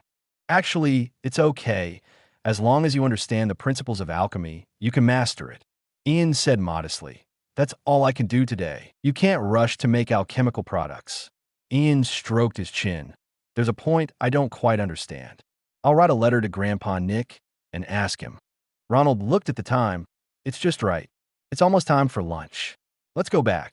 The group returned to the burrow and enjoyed a delicious lunch. After lunch, Ian wrote a letter to Nicholas Flamel, asking some questions about the modification of the flying car. Then, he and Harry were dragged to Ronald's room. "Come on, I'll show you my bedroom," Ronald said in a rush. Ian and Harry looked at each other and saw the helplessness in each other's eyes. The three of them slipped out of the kitchen, walked through the narrow corridor, and came to a staircase with uneven heights. The staircase twisted and turned, and on the third landing, there was a door half open. Ian just caught a glimpse of a pair of bright brown eyes staring at him, and the door clicked shut. Ian blinked blankly. "I shouldn't be a scourge, right? That's Ginny." Ronald was surprised as if he had seen something rare. "You don't know, it's incredible that she is so shy. She never closes the door normally." They climbed 2 more flights of stairs and came to a door with peeling paint. There was a small sign on the door saying Ronald's room. The three of them walked in, and the sloping ceiling forced Ian to half bend over to avoid hitting his head. Ian looked inside and felt a little blind, as if he had walked into a big furnace. Everything in Ronald's room looked a dazzling orange-yellow: the bedspread, the walls, and even the ceiling. Then, Ian discovered that Ronald had covered almost every inch of the tattered wallpaper with posters. All the posters showed the same 7 witches and wizards, wearing bright orange robes, carrying flying brooms, and waving their hands happily. Ian half covered his eyes, looked at Ronald, and asked, "Is this the Quidditch team you follow? What team is this? Is this the Chudley Cannons?" Harry looked at the posters and asked in surprise, "Are you a fan of the Chudley Cannons?" "That's right, the Chudley Cannons." Ronald pointed to the orange-yellow bedspread, on which were brightly printed 2 huge letters C1 and a flying cannonball, ranked 9th in the club. "Hey, it was 7th last year." "Hey, Ian, Harry, which team do you support?" Ronald asked. "I don't support any team," Harry said. Ian shrugged. "Me too." He didn't know much about Quidditch teams. The only thing he was impressed by was Victor Krum, a student of Durmstrang and the seeker of the Bulgarian national Quidditch team. In the original plot, this guy liked Hermione. "What, you don't support any team?" Ronald said, as if Ian and Harry had said something blasphemous. "So what?" Ian said indifferently. He continued to look around Ronald's room. Ronald's magic textbooks were piled in a corner of the room, and next to them were some comic books, which seemed to be the adventures of mad Muggle Martin Miggs. Ian raised his eyebrows. He didn't expect Ronald to like this kind of comics. Ronald's wand was placed on a large fish tank on the windowsill, which was full of frog eggs. His fat, gray mouse Ban was lying in the 10 suns beside the fish tank and snoring. Ian and Harry stepped over a deck of automatically shuffling cards on the floor and looked out the small window. Ian saw that in the field below, a group of goblins were sneaking into the hedge of the Weasley family one by one. Then he turned around and found that Ronald was looking at him and Harry a little nervously, as if waiting for their comments. "It's a little small," Ronald said anxiously. "It's not as good as your Mummy Zhao room.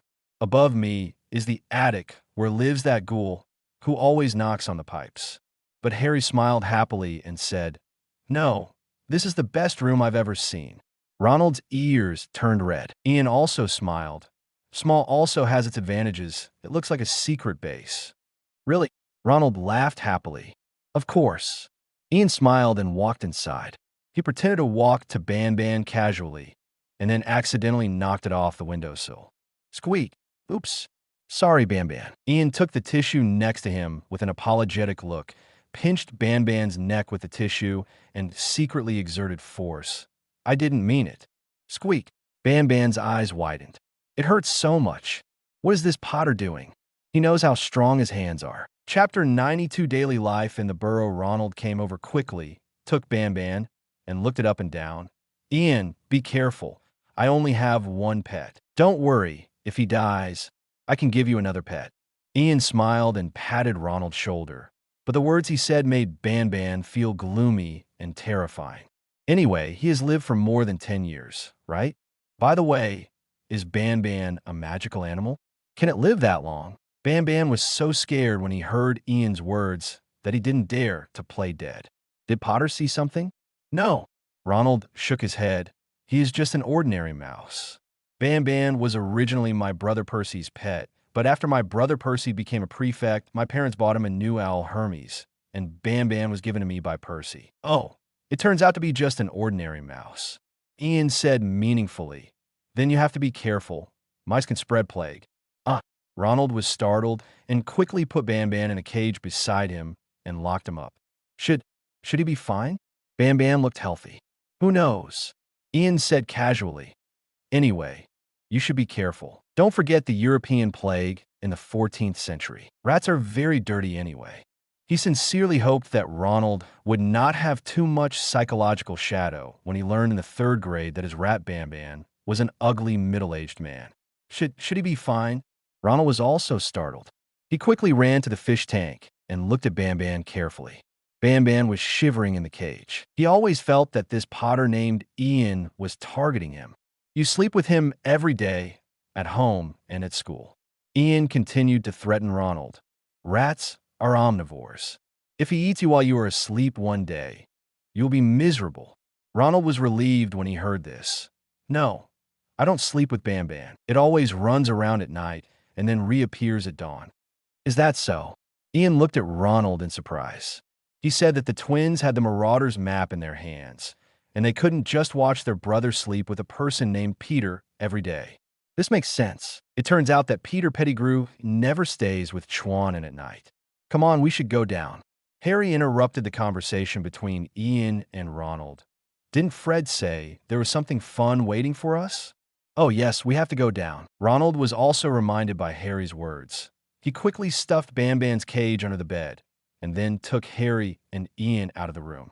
Ian looked back at Bam Bam again, with an inexplicable smile on his lips. You dead rat. You must live well and wait for the dog godfather to come to you in the 3rd grade. They walked down the shaky stairs, and all kinds of sounds rushed towards them. In Ronald's room, Fred, put down the dung egg in your hand. Mrs. Weasley shouted from behind them, Didn't I tell you not to experiment with those things at home? We didn't experiment. Fred's voice came over. We just played with it. Bang. Fred Weasley, I swear, you will regret it. Damn. George threw the dung egg to Percy. It has nothing to do with me. You two shut up. Ian and the other two just came down from upstairs and saw this scene. Hermione quickly grabbed Ian and whispered, Fred and George are in trouble. Ian, Harry. When Mrs. Weasley's eyes touched the 2 Potters, her tone suddenly softened. How about Ronald's room? If you don't like it, you two can choose to live with Fred and George. Ian, Harry, come live with us. 1. Yes, we can make some interesting inventions. No. Harry and Ian shook their heads quickly. They still want to live a few more years. Mom, you flushed away all the dung balls. George looked at the dung balls flushed away by Mrs. Weasley with heartache. How dare you throw those things at your brother? Mrs. Weasley glared at them angrily. How can you treat Percy like this? Percy sat on the sofa with a book in his arms and sneered. Mom, they are not friendly to me today. Mom, who made Percy sit there with an official look on his face, as if he was the principal. Fred curled his lips in disdain. That's right. You can't imagine that he was actually lecturing us just now. George also echoed, Model Percy. But Percy would never be like you. Mrs. Weasley glared at them. Okay, hurry up and pick up all the garbage. She turned and said to Ian and the others, You go to the living room to play. I will call you when it's time for dinner. Okay, Aunt Weasley. Harry and the others nodded obediently, and then followed Ronald into the living room. Since Billy and Charlie graduated, Percy has been my favorite son. Ronald whispered to Harry and Ian. He always wants to find an opportunity to complain to my mother and let my mother teach us a lesson. I never complained to my parents. Percy's ears are very sharp. After hearing Ronald's words, he glared and retorted, I only tell my parents when you get into trouble. That's still complaining. George and Fred rolled their eyes. Humph. Percy snorted coldly, ignored them, and turned upstairs. Okay, forget about Percy. Ronald pulled Harry and Ian to sit on the sofa. You will never guess what we're going to play. What to play? Harry asked curiously. Hermione frowned. As long as you don't take Ian to play anything dangerous, it's up to you. We won't take Ian to play dangerous games. Ronald shook his head quickly. We are going to play exploding chess. Exploding chess? Harry asked in confusion. What is that? It's similar to wizard chess, Ronald explained, but in exploding chess, your chess pieces will explode at any time and then blow you to the ground. Isn't that dangerous? Hermione glared at Ronald angrily. You actually want to play such a dangerous game? This is just a description. Hermione, exploding chess is not that dangerous. Fred came over at some point. Being exploded is almost as painful as being pricked by a needle 10 times. Yes, we have played it many times and never got hurt once. George also said, do you want to play together? Hermione, I won't play such a dangerous game. Hermione refused without hesitation. Ian, you are not allowed to play either. Ian was about to nod and say he wanted to play, but when he heard Hermione's words, he could only shrug helplessly. Okay, I won't play. Okay, then the four of us will play. Ronald spread his hands. Don't regret it. Don't worry, we won't regret it. Hermione pulled Ian to sit aside. We'll just watch you play here. Good boy, Ian.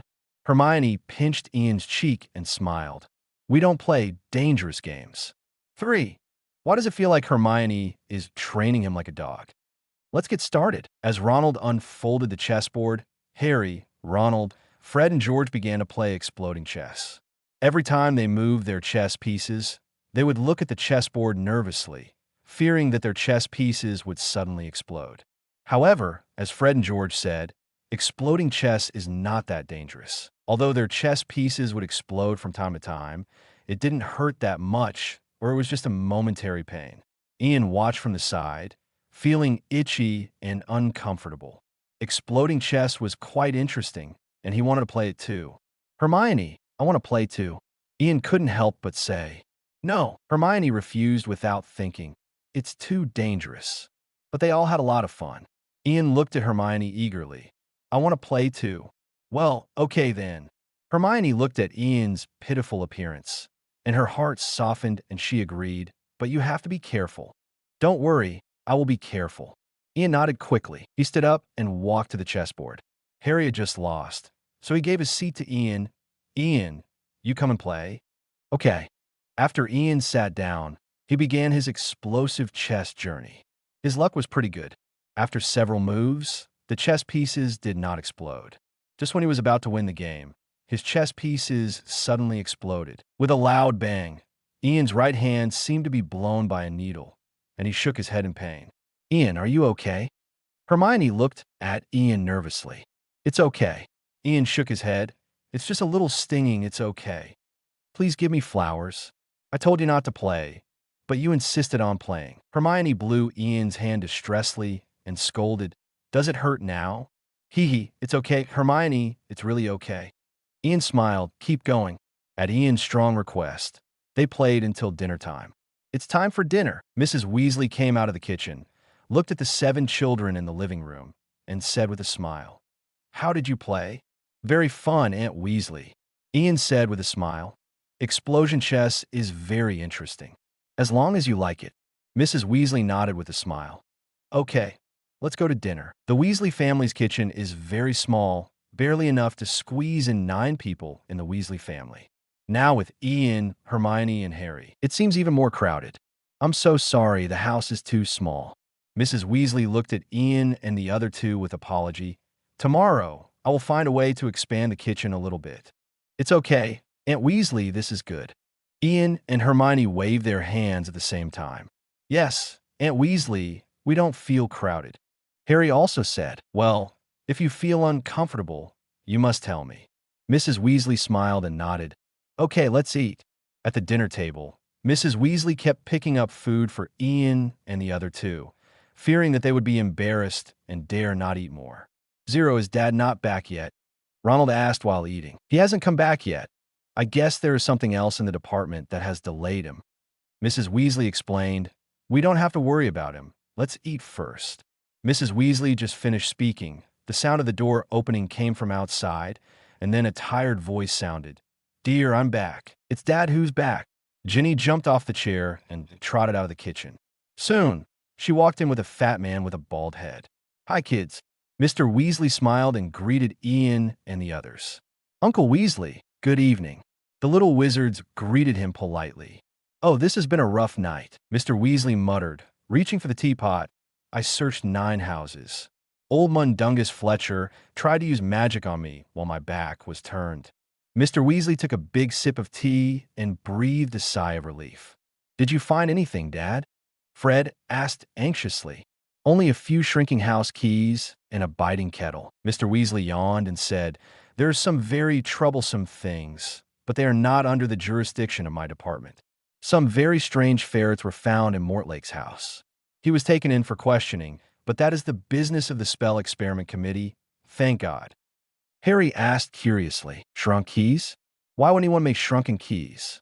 Playing tricks on those muggles, Mr. Weasley sighed, selling a key to a muggle, and then the key shrinks to nothing, and you can't find it when you need it? Of course, this is difficult to convince anyone, because no muggle will admit that his key is shrinking.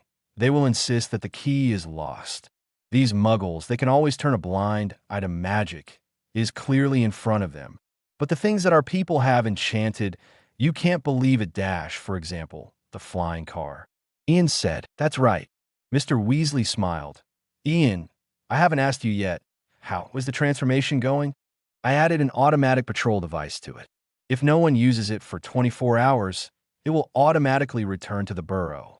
I originally wanted to add an automatic positioning function, but I still have to ask Grandpa Nico. Ian said, After all, automatic positioning involves the spatial laws in alchemy, and I haven't learned so much. It's already great, Ian. Mr. Weasley patted Ian on the shoulder. You are much better than the little guys in our family. They can only demolish the house now, and they don't know how to invent this kind of alchemy at all. Dad, what are you talking about? G and Fred shouted at the same time. Isn't it? Mr. Weasley glared at them. Your last invention blew up half of the living room. That was an accident, the twins said in unison. Everyone laughed, and the kitchen was filled with laughter. Chapter 93. Investing in Gemini. Hee magic tricks after dinner. Everyone prepared to go back to their rooms to rest. Hermione, you and Ginny live in the same room. Ginny's room is big, and you will like it. Mrs. Weasley said, Ian, Harry, do you want to live with Ronald or with Fred and the others? I'll live with Fred and the others, Aunt Weasley. Ian pushed Harry to Ronald's side. Harry, sleep with Ronald. He didn't want to live in the same room with a mouse. Ian looked silently in the direction of Hermione and Ginny. He actually wanted to live with the 2 little witches. But if he really said this, I'm afraid the Weasley family would not be friendly to him, and his personality would completely collapse. Okay, Ronald, take Harry to your room, Mrs. Weasley ordered. Ian, you go up with Fred and the others. Everyone said good night and went back to their rooms. Ian followed Fred and George to the 2nd floor. By the way, what does Uncle Weasley do in the Ministry of Magic? Ian asked curiously. I think he looked particularly tired today. He is in the most boring department. Fred rubbed his nose. The Office of Prohibition of Misuse of Muggle Objects. What? Ian asked in surprise. Isn't that? That's right, George shrugged. It's the department that always deals with muggles, prohibiting the use of magic on muggle-made things for fear that they will come to the muggles' 3-5-3 store country. Like last year, an old witch died, and her tea set was sold to an antique shop. A female muggle bought the tea set and went home to treat her friends to tea. It was a nightmare. Dad worked overtime for several weeks in a row. Fred added. Ian was a little surprised. What happened? The teapot suddenly went crazy. Boiling tea sprayed everywhere, and a man was admitted to the hospital. The tongs holding the sugar cube clamped his nose. Dad was very busy. There was only him and an old wizard named Perkins in the office. They had to use the forgetfulness spell and various methods to cover it up. The twins sang in unison and vividly described the accident that happened last year. Ian's mouth twitched. Since Uncle Weasley works in the Office of Prohibition of Abuse of Muggle Items, then, that flying car? Yes, Dad is obsessed with everything related to Muggles, and our shed is full of Muggle things. Fred smiled. He took them apart, cast magic, and reassembled them. If he came to my house to search, he had to arrest himself, and Mom was almost crazy about it. The 3 chatted all the way and came to Fred and George's room. This is our room, Ian. Fred pushed open the door and introduced. It's a bit messy, don't mind. The room was filled with all kinds of strange things, as if they were going to invent something, and there were many pictures and posters on the wall. Wow, your room is really interesting. Ian looked around and exclaimed, "Do you like it?" George said proudly, "We decorated it ourselves." Ian nodded and walked around the room. "What is this?" Ian picked up a small silver object and asked curiously. "Oh, that's our secret," Fred said mysteriously. "We are researching a new invention." "Can you tell me?" Ian asked curiously. "No, I can't tell you now." George shook his head and said, "We will show you when we succeed in our research." "But we can show you something else," Fred said, and took out a big box from under the bed. "See what this is?" Ian took the box, opened it, and saw that it was full of colorful candies. "Wow, so many candies!" Ian exclaimed. "This is the quick-acting candy for skipping classes that we invented, for those who want to skip classes," Fred introduced. "This one is a vomiting tablet. This one is a coma flower candy. This one is a nosebleed candy," and Lane. Ian was stunned. He had never seen so many strange candies. "You are really geniuses," Ian exclaimed sincerely. "Of course," Fred said proudly. "We're the most powerful inventors in Hogwarts." George also nodded. "Yes, we're thinking of opening a joke shop in Diagon Alley in the future, just like the seasoning joke shop." "Joke shop?" Ian's eyes turned. "Do you need startup capital to open a shop? How about I invest in it?" If he invested in the Weasley joke shop, opened by the twins, it would be a sure-win business. Fred and George looked at each other. "Master Potter wants to invest in our joke shop?"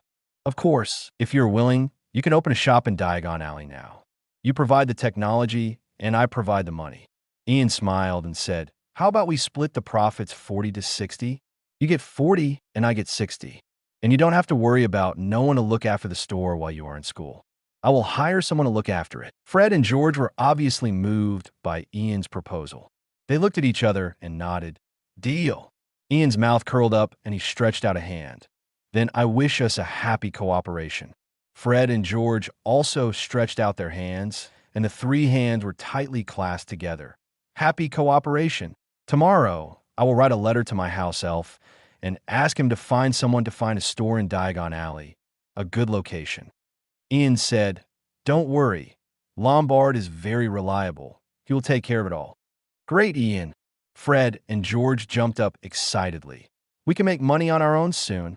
Our family doesn't have to live in misery anymore." Ian looked up in surprise. "Do you want to open a joke shop to supplement your family income? I thought it was your dream. After all, you two are really good at inventing fun things." "Half and half." George pursed his lips. "Opening a joke shop is indeed what Fred and I have always wanted, but you have seen the situation of our family. Ian, it is indeed our original intention to make money earlier and supplement the family." Ian was silent. He had always thought that Fred and George were pure comedians, but now it seems that although they are careless on the surface, they are very delicate in their hearts and are very good to their families. Everyone in the Weasley family is actually very good, except Percy. In the fourth grade Goblet of Fire, when Dumbledore was slandered, Percy took the initiative to break off relations with the Weasley family because he was worried about affecting his future. This son, who Mrs. Weasley was most proud of, fell out with his family for the so-called power. However, Ian can understand Percy very well.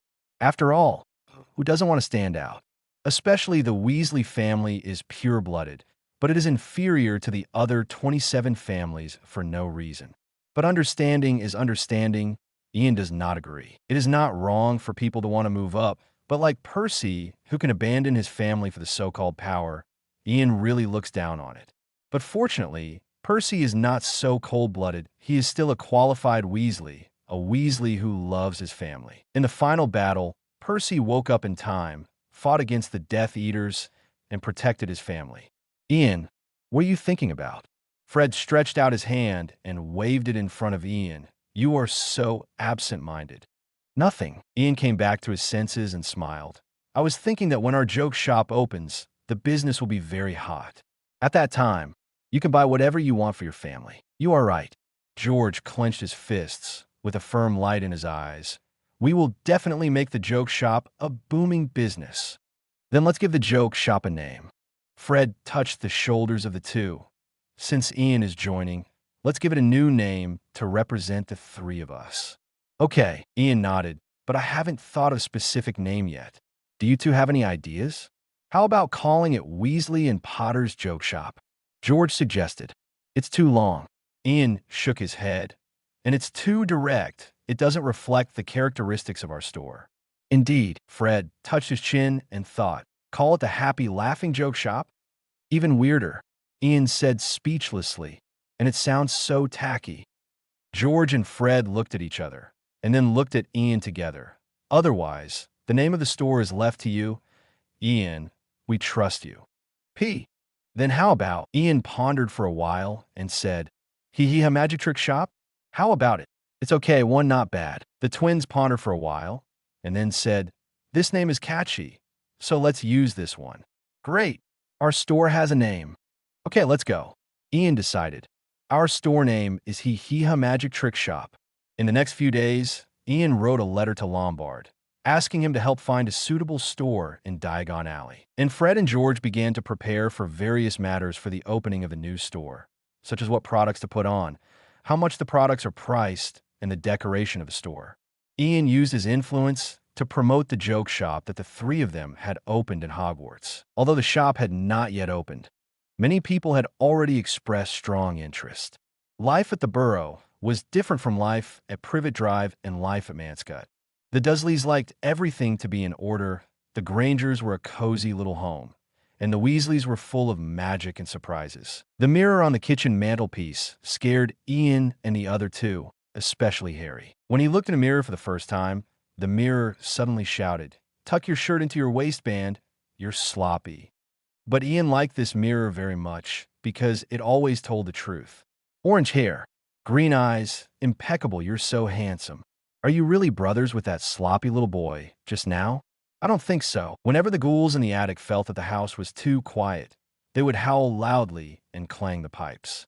The small explosions in Fred and George's bedroom were considered completely normal, and sometimes Ian's exclamations could be heard. Of course, Ginny was no longer so shy when facing Ian, and Ian finally had the opportunity to do something to his sister-in-law. Ugh, he made a move on little Ginny. During the days at the Burrow, Ian occasionally helped Fred and George during the day and studied flying cars at night, and was occasionally teased by the two little witches. He didn't want to be passive, but he only dared to tease Hermione at the Burrow, but not Ginny. He was afraid that Mr. Weasley and Mrs. Weasley would chase him with their wands. After all, Mrs. Weasley was a ruthless person who could fight Bellatrix and kill her. Time in such a busy and fulfilling day by day, it was soon the day when Ian, Fred, and George agreed to go to Diagon Alley to look at the store. Early in the morning, Ian got up, got dressed, washed up, and went downstairs for breakfast. Ian stood in front of the talking mirror, tidying up his appearance. Mirror, mirror, who do you think is the most handsome man in the world? Ian asked as he combed his bangs back with his hands. Of course it's you, Ian Potter. The mirror flattered. Orange hair, emerald eyes, impeccable facial features. You're simply a favorite of God, Ian nodded with satisfaction.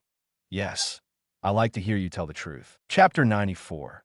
Encountering Isabella in Diagon Alley, Ian stood in front of the mirror and boasted. He was indeed the most handsome. TSK. Isn't this face more handsome than Cedric the Hufflepuff? Ian Potter, you are so handsome. Ian raised his eyebrows at himself in the mirror. Narcissist. Hermione came over and patted Ian with a smile. Come here. Aunt Weissai has prepared breakfast.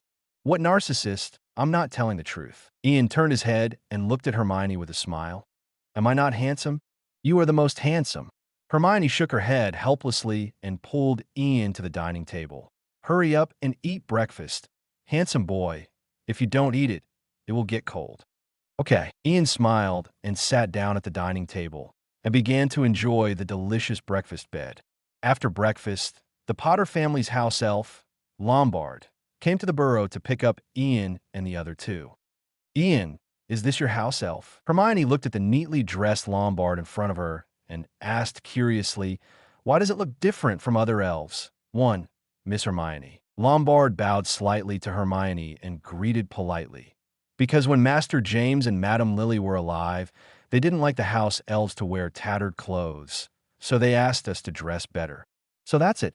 Hermione nodded thoughtfully. No wonder you look so different from other elves. Have you seen other house elves? Fred asked. Is it in the kitchen of Hogwarts? 28-inch, yes, yes. Hermione and several little wizards nodded quickly to acknowledge it. They didn't want others to know about Dobby, so they followed Fred's words. The house elves of Hogwarts are very kind. I often sneak out in the middle of the night to eat in the kitchen. They are quite generous. Ian said, You often sneak out in the middle of the night to eat. Hermione looked at Ian in surprise. Why didn't you tell me? I'm afraid you'll worry. Ian said with a smile, You don't like night tours, so how about I take you with me next time? Okay. Hermione agreed directly. Ian looked at Hermione in surprise. I don't care who you are. Get off, Hermione. Under the premise of no important things, Hermione actually agreed to go on a night tour with him. Incredible. Ahem. Lombas, how is the thing I asked you to do? Ian quickly changed the subject.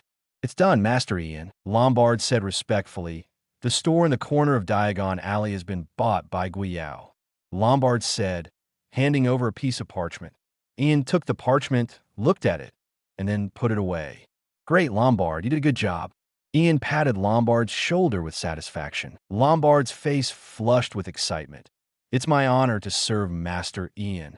Ian smiled, then said to Fred and George, Let's go. Let's go and see our new store. Okay, let's go. Fred and George cheered. Lombard motioned to Ian and the other two to grab his hands. Master Ian, Lombard can take Master Ian and your friends to Apparition. Apparition? Harry looked at Lombard in surprise. Isn't this a wizard's spell? Can you do it, Lombard? Yes, Master Harry. House elves like Lombard can also learn wizard spells, but this requires the master's permission. Lombard explained. Moreover, not every house elf can learn it. Like wizards, house elves also need talent. I see. Harry nodded in realization. Ian said that the elf named Dobby wanted to use Apparition to escape at the beginning. It seems that Dobby has a good talent, so their range can be narrowed down a bit. Let's go, George said impatiently. I can't wait to see our new store.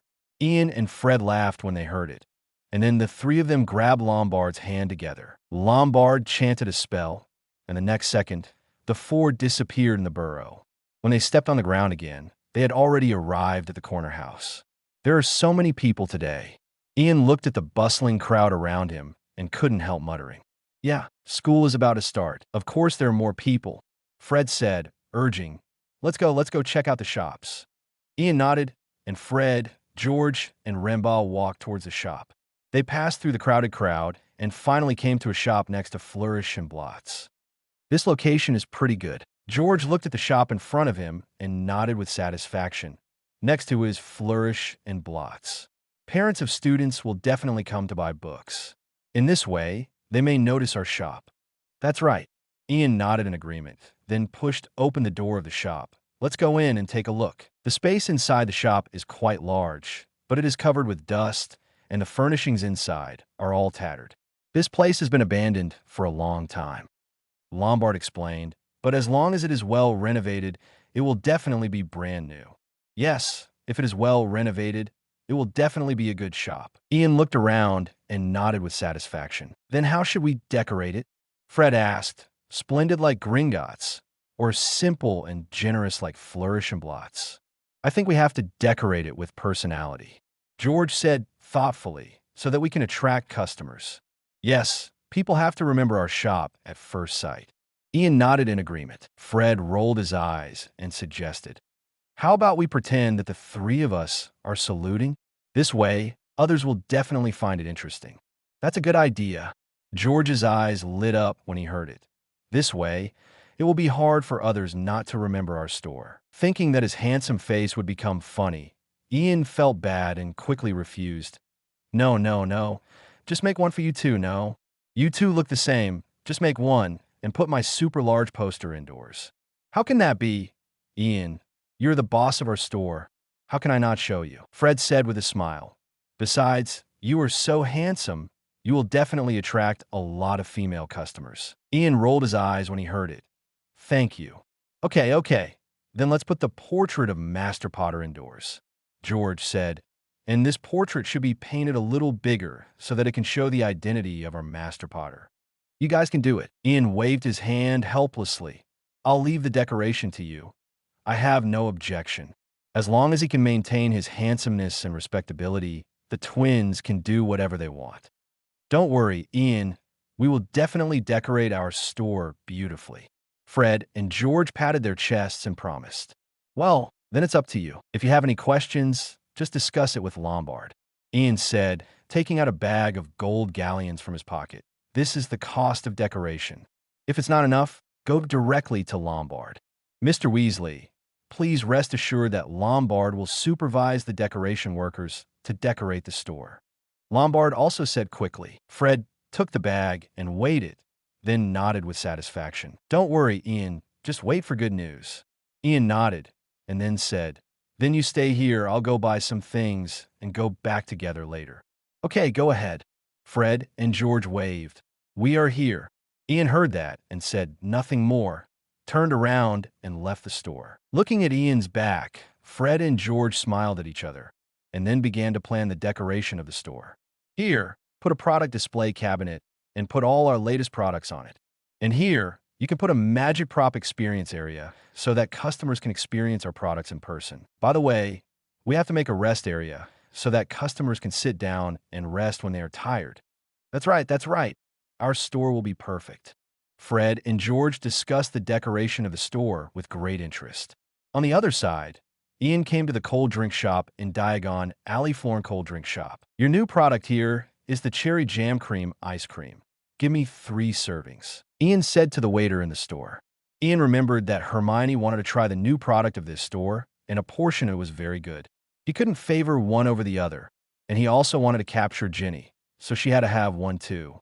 Mrs. Weasley was very nice to him, and women should like sweets, so he wanted to buy another one. As for Harry and the others, just go buy something to eat later. They weren't picky anyway, as long as they had something to eat. Soon, 3 servings of ice cream were packed and could last for 3 hours. Ian paid, then took the box of ice cream and turned to leave the cold drink shop. However, the moment he turned around, he accidentally bumped into a section. Sorry, I'm so sorry. Ian apologized quickly, then looked up and saw a familiar and beautiful little face. Bella. Ian looked at the little witch in front of him in surprise. Why are you here? Shouldn't you still be in the United States? Did you come to Diagon Alley by yourself? Chapter 95. Isabella is sad, and Ian takes advantage of the situation. The girl who was hit was Isabella.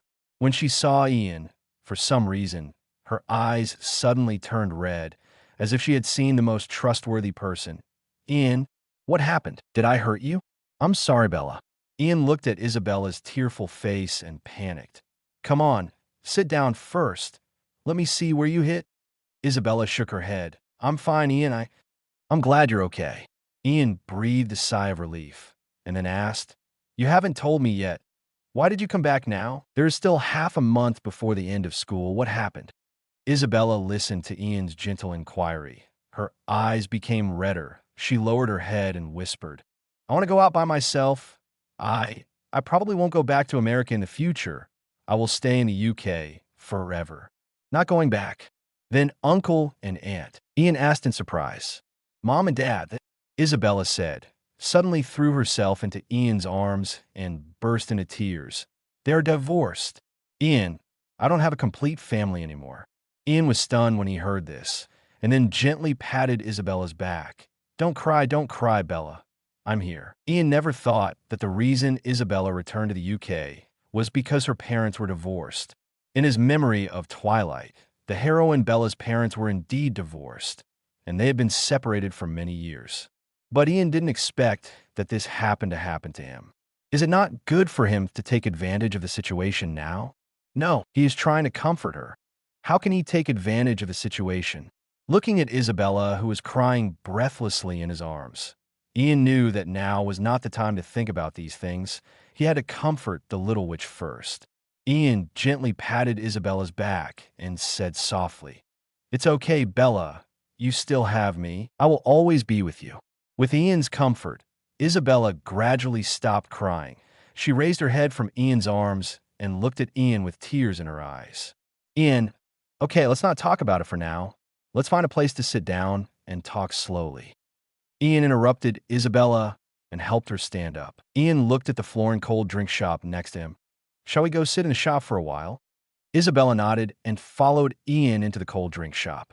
There were not many people in the shop at this time. Ian helped Isabella find a seat to sit down. You sit for a while. I'll buy you something to drink, Ian said, standing up and walking to the counter. Soon, Ian came over with a cup of hot cocoa. Drink some hot cocoa to warm up your body first. Isabella took the hot cocoa, thanked her softly, and then drank it in small sips. Seeing that her emotions had stabilized, Ian asked, "What happened? Why did my uncle and aunt suddenly get divorced?" Isabella's eyes turned red again when she heard this. She lowered her head and whispered to Ian the reason for her parents' divorce. It turned out that Isabella's parents had some unhappy things in life, and their relationship broke down, and they finally decided to divorce. Isabella's tears fell again as she spoke. I don't know how to make my parents reconcile. My mother has made up her mind to divorce and even moved back to Devonshire with me. She doesn't want to go back to America. I don't know what to do, Ian. Looking at the tearful look of the little witch in front of him, Ian felt distressed and a little bit of a secret. What distressed him was that this girl actually encountered such a thing. What made him secretly happy was that his chance had come. Ian reached out and gently held Isabella's hand. Bella, even if your uncle and aunt are separated, they are still your parents, and they still love you. Isabella raised her head and looked at Ian with tears in her eyes. But they're separated, and I don't have a complete family anymore. Bella, forgive me for not being able to empathize with you. My parents were killed by Voldemort when I had no memory, and I ended up in an orphanage, but I know they love me and Harry deeply. Ian said softly, with gentleness and determination in his eyes, as long as their love does not disappear, you will always have a family. One Ian. Isabella stared at Ian in a daze, tears sliding down her eyes. She held Ian's hand, as if she had found a life-saving straw, and was extremely dependent. Don't cry. It won't look good if you cry again. Ian took out a tissue and gently wiped the tears from Isabella's face. I'm staying at Ronald's house these days. If you feel bad and want to talk to me, just send an owl to send me a letter, and I'll find you, okay? Isabella cried even harder when she heard this, and she held Ian's hand tightly, as if she had found her backbone. Ian, thank you. I feel much better with you here. Ian smiled gently. I'll always be with you. The two sat in the cold drink shop for a while, until Isabella's emotions were completely stable, and Ian sent her home. As for the twins and Lombard, how could they be as important as the little witch? On the way to send Isabella home, Ian kept thinking, how can he take advantage of it? How can he make her feel his feelings? Ian's consolation was not out of the so-called friendship of friends. His ultimate goal was to capture this beautiful little witch. It's just that the one who is close to the water gets the moon first. He brushed his favor in front of her every day, and he didn't believe that she didn't have him in her heart. Thinking of this, Ian silently gave himself a thumbs up in his heart. He is so smart. Soon, the two arrived at Isabella's house. Ian rang the doorbell, and then took Bella back a few steps. Bella, where have you been? A brown-haired woman in an apron opened the door and walked over quickly. The brown-haired woman was Isabella's mother, Renee Higginbotham. Renee hugged Isabella and asked anxiously, "Why did you come back just now? Do you know how worried your mother is about you?" Isabella patted the woman on the back. "Mom, I'm fine. I just went out to relax." As she said that, she let go of the woman and pulled Ian over to the side. "By the way, Mom, this is Ian Potter, the friend I mentioned to you before, my friend at Hogwarts. He was afraid that I would be in danger, so he insisted on sending me back." "Thank you for sending Bella back, kid." Renee looked at Ian with gratitude. "I often hear Bella mention you. She said you are the savior of the magic world." Ian waved his hand quickly. "You are too polite, ma'am. Just call me Ian." "Okay, Ian, if you don't mind, stay for dinner." Renee invited enthusiastically. Ian was about to agree, but then he thought he had been out for so long. The twins and Lombards were probably still waiting for him in the store, and he didn't say hello to the Weasleys. It's noon now. Jalmaheo hasn't gone back yet. I'm afraid it's not appropriate. Besides, too much is as bad as too little. He has already gained enough favorability today. If he gains more, it will seem deliberate. and he has to leave a good impression on his future mother-in-law. Thinking of this, Ian politely declined Renee's invitation. "Thank you for your invitation, ma'am, but I've been out for too long. My friends are still waiting for me. I'm afraid I have to go back." After hearing this, Renee did not force it. "Okay, Ian, if you are free, you can come and play with Bella often." "Okay, ma'am." Ian smiled and agreed, then turned to look at Isabella. "Bella, I will come to play with you another day." Isabella's eyes flashed with a trace of reluctance, but she still nodded obediently. "Well, Ian, I'll wait for you." Looking at the obedient little witch, Ian really wanted to touch her head, but thinking of Renee who was eyeing him, he still held back. Ian exchanged a few more words with Renee before turning around and leaving. He had to think carefully about what gift to give this girl next time they met, preferably one that would remind her of him when she saw it. Chapter 96. Once again caught by little Hermione when Ian returned to the hip and haha magic tricks, the twins had already started lunch, and Lombard was looking at the decoration drawings. "Ian, you're back. What did you buy?" "This morning has passed." Fred looked behind Ian curiously. "I didn't see what you bought." "I bought new products from Florence Cold Drinks for the ladies and snacks for you and the one still in the burrow." Ian patted his small bag. "They're all in here." "Did you forget? My bag was cast with a traceless retractable spell, so it can hold a lot of things." "Oh, long live Ian." George cheered, then ran over and hooked Ian's shoulders. "Brother, you were so kind." Ian shook his head helplessly and looked at Lombard again. "Lombard, why didn't you eat lunch?" "Master Ian, Lombard hasn't finished his work yet." Lombard raised his head and said seriously, "Besides, when working, Master Ian hasn't eaten lunch yet. Lombard can't eat before the master." "We two have already persuaded your house elf." "That's right, but he just refuses to eat lunch, insisting that he won't eat until the master eats." The twins sang the same tune, making Ian a little bit amused. House elves are very loyal, but sometimes they are too inflexible. If he doesn't come back, will Lombard starve to death? Where can he find such an almighty house elf? And sometimes he doesn't mind giving the house elves some verbal care, which will make them more loyal. Anyway, there won't be a Dobby in their Potter family.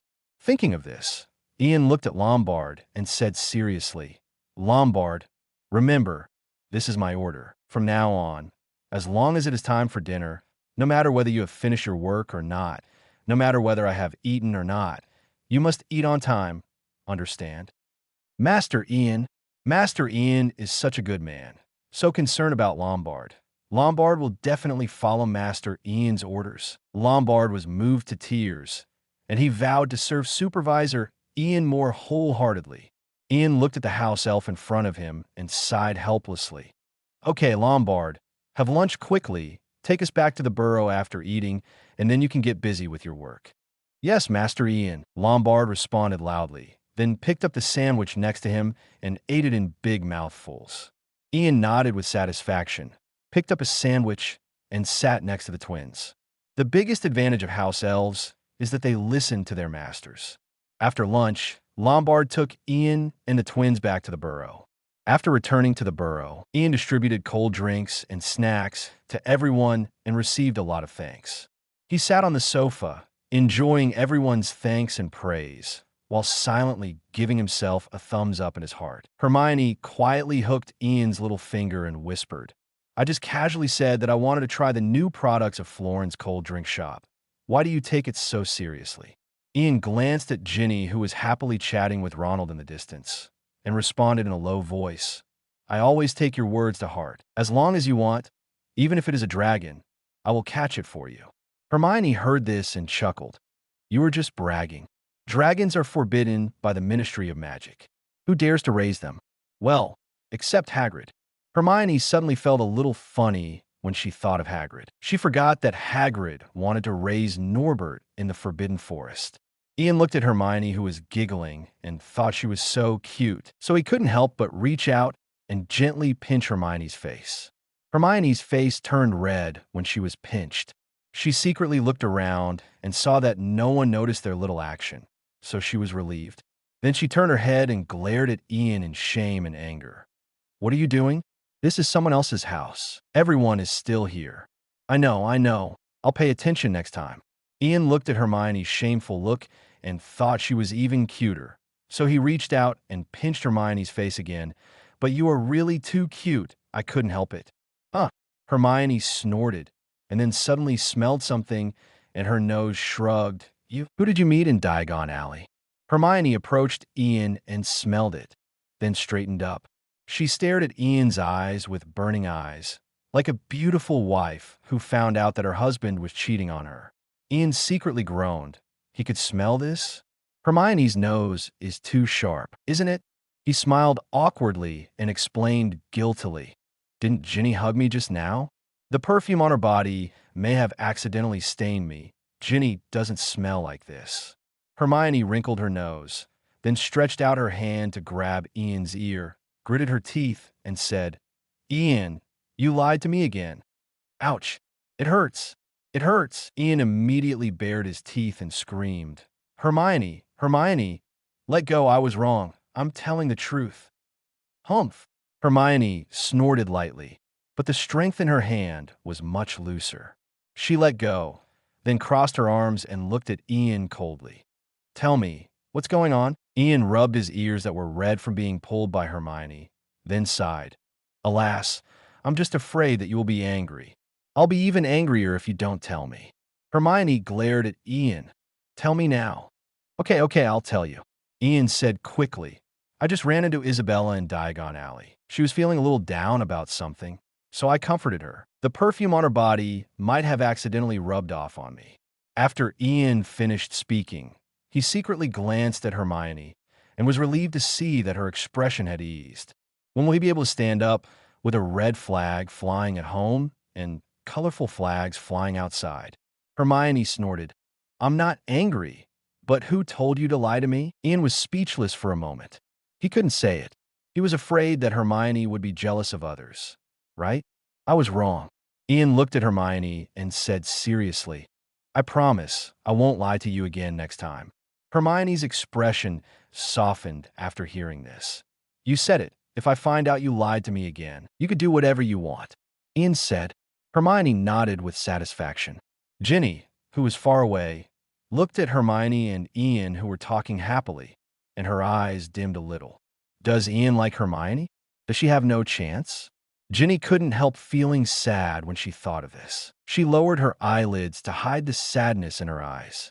Ginny, Ronald's voice suddenly rang in Ginny's ears. What's wrong with you? Why are you suddenly unhappy? I'm fine. Ginny came back to her senses, looked at her brother in front of her, and pulled the corner of her mouth. Maybe I'm a little tired. Oh, then do you want to go upstairs and rest? Hearing this, Ronald looked at Ginny with some concern. Didn't you say you didn't rest well yesterday? It just so happens that Ian and the others brought cold drinks and snacks. You can skip lunch and have a good rest. Well, okay. Ginny hesitated for a moment, then nodded. She didn't want to always see Ian and Hermione showing off their love in front of her, so she stood up and said to everyone, You guys chat first, I'll go upstairs and rest. After that, she turned and went upstairs. What's wrong with Ginny? George asked in confusion, looking at Ginny's back. Why did she suddenly go upstairs? Maybe she's tired, Ronald said. She didn't get enough rest yesterday. Oh, that's it. George didn't think much about it after hearing that. Hermione looked at Ginny's back as she went upstairs, then turned her head to look at Ian. Her brows slightly frowned. She seemed to have seen Ginny peeking at Ian just now. Could it be that Ginny also likes Ian? Hermione thought of this and couldn't help but glare at Ian. It's all his fault. Why is he so handsome? He flirts with girls everywhere. Ian, huh? Chapter 97, How About Being a Chow Thief for Once? Ian and the other two stayed at the burrow for a week. During this time, Ian would occasionally sneak out to play at Isabella's house. Of course, he would report to Hermione in advance every time he went out. Although Hermione was a little jealous that Ian had such a good relationship with other little witches, and she was obviously Isabella's roommate, Isabella trusted Ian more. But she also knew the reason why Isabella was sad, so she didn't stop her too much. 2 days later, on a sunny morning, several little wizards received a letter from Hogwarts. The school has a letter, children, Mr. Weasley said. Ian and the other four received a yellow parchment envelope with green words on the front. Ian, Harry, and Hermione, Dumbledore already knows that you three are here, this guy. Nothing can be hidden from him. Mrs. Weasley said. She distributed toast slices with a smile and poured tea into cups. Tomorrow, let's go to Diagon Alley together to buy things for the 2nd grade. Okay, we also need to buy things for the 4th grade. Fred and George walked in slowly, still wearing pajamas. You two got up so late again, Mrs. Weasley said with a stern face. I really don't understand why you are so sleepy and don't go to the Jerk Goblin at night. Mom, you don't know that we stayed up very late last night to study new magic props. Fred rubbed his head and said with a smile. George also echoed. Yes, Mom. We have opened a store with Ian now. We have to work hard to study new products so that we can make money. Okay, you two always have reasons. Mrs. Weasley said helplessly. Hurry up and sit down to eat. Everyone nodded, eating while flipping through the letters from Hogwarts. Ian looked at the contents of a letter, which told him to take the Hogwarts Express from King's Cross Station to school on September 1st. The letter also listed the new books he would use this year. Second-year students should read Standard Spells, Level 2, by Miranda Goshawk, Breaking with the Ghost, by G.D. Lockhart, Traveling with Ghouls, by Gilderoy Lockhart, Holidays with Hags, by Gilderoy Lockhart, Traveling with Trolls, by Gilderoy Lockhart, Traveling with Vampires, by Gilderoy Lockhart, Wandering with Werewolves, by Gilderoy Lockhart, A Year with the Yeti of Tibet, by G.D. Lockhart. Fred finished reading his own list and looked at Ian's. You should also buy Gilderoy Lockhart's book, which is a book that you should buy. Lockhart's books, he said. The new defense against the dark arts teacher must be his admirer. Maybe a wish. Fred saw his mother's eyes and quickly lowered his head to concentrate on eating his orange marmalade. Those books are not cheap, George said with a quick glance at his parents. Gilderoy Lockhart's books are really expensive. Oh, we will find a way, said Mrs. Weasley, but she looked a little worried. I think many of Ginny's things can be bought secondhand. Aunt Weasley, Ginny is also my sister, and her first-year books were handed over to me. Ian heard it and said quickly, How can this be? Mrs. Weasley heard it and immediately shook her head and said, Ian, how can we let you, a child, spend money? Aunt Weasley, I have always regarded Ginny as a sister. It's just buying books, which is nothing. Ian said with a smile. Besides, Harry, Hermione, and I have been staying at the Burrow for so long, and you and Uncle Weasley have been treating us to delicious food and drinks. These few books are really nothing. Ian didn't notice that Ginny's face darkened slightly when she heard Ian say, I always treat her as my sister, but soon returned to normal. How can it be the same? It's my duty to entertain you. Mrs. Weasley still shook her head and said, Ian, we appreciate your kindness, but we will find a way to get Ginny's books. Mom, don't be polite to Ian, Ronald said vaguely while biting a piece of bread. Ian is a rich man, you know. These books are nothing to him. Ronald, Mrs. Weasley glared at Ronald and looked at Ian apologetically. Ian, Ronald didn't mean that. It's okay, Aunt Weasley. Ian interrupted Mrs. Weasley with a smile. Ronald is right. These books are really nothing to me. You don't have to be polite to me. Mrs. Weasley hesitated for a moment, then looked at Mr. Weasley. Mr. Weasley smiled and said, Since Ian has said so, then you should agree to it. Well, Ian, I'll trouble you. Mrs. Weasley finally nodded and said with a smile, Ginny, why don't you thank Ian quickly? Thank you, Ian. Brother Ian is so nice. Ginny smiled brightly and said sweetly. Ian smiled and touched Ginny's head. You're welcome, Gin. Ginny, since Ian bought you a book, I'll take care of your cauldron and other things. Harry patted his chest and said loudly, Thank you too, Harry. Ginny immediately turned to look at Harry and smiled. Hermione obviously noticed the difference in Ginny's attitude towards Ian and Harry, and she glanced at Ian with a half smile. Ian's brother, Harry, the difference is obvious. Mom, I want to buy a copy of Lockhart's book too. Percy came in from outside with a letter. He was already dressed, with the badge of the prefect pinned on his knitted short vest. He sat down on the only remaining chair, but immediately jumped up and pulled out a gray feather duster from under his buttocks. At least Harry thought it was a feather duster, and then found that it was breathing. Errol, Ronald shouted. He took the sick owl from Percy's hand and pulled out a letter from under its wings. This guy looks like he died after delivering the letter. Percy was reading his letter, and his face wrinkled when he heard Ronald's words. Errol is very old. It may not be able to complete the long-distance flight anymore. Ronald and the twins nodded in agreement, without saying model Percy. Ronald carried Errol to a perch by the back door and tried to let him stand on it, but Errol fluttered and fell off again. Ronald had to put him on the drain board, muttering, "Poor thing." "Hey, it's a letter from Draco. He knew you were playing in my house, so he just wrote to me directly." Ronald glanced at the words on the envelope, then tore open the envelope and quickly read the contents of the letter. Draco asked when we would go to Diagon Alley to buy books. He hopes to meet us in Diagon Alley. Dear Ronald, Harry, Ian, Hermione, I hope everything is well. We haven't seen each other since Ian and Harry's birthday. I hope you have a good summer vacation. I know you must be enjoying your vacation, just like me. The Nimbus 2001 that my father bought me is really great. I think its speed is comparable to that of the Firebolt now. Where are you going to Diagon Alley to buy books and things? I hope to meet you in Diagon Alley. By the way, Ronald, you'd better change an owl. I think your bird will die if you send another letter. Looking forward to meeting you. Your loyal Draco. After reading the letter, Ronald looked up at Ian and the other two. Shall we tell Draco that we're going to Diagon Alley tomorrow? Sure, you write back to him and tell him that we're going to Diagon Alley tomorrow. Ian nodded. Cassandra also wrote to me a few days ago, so we can go to Diagon Alley together tomorrow. Cassandra also wrote to you? Hermione looked at Ian immediately after hearing this. What did she say in the letter? Nothing, just asking me when I'm going to Diagon Alley. We haven't seen each other much during the holiday, and she misses us a little. Ian shrugged. I've promised her that I'll write to her when the date of going to Diagon Alley is confirmed. Humph. Miss us? She probably only misses you. Hermione muttered in a low voice, but Ian didn't hear it. Ronald, write back to Draco quickly and tell him that we're going to Diagon Alley tomorrow. Harry urged immediately. Got it. Write it right away.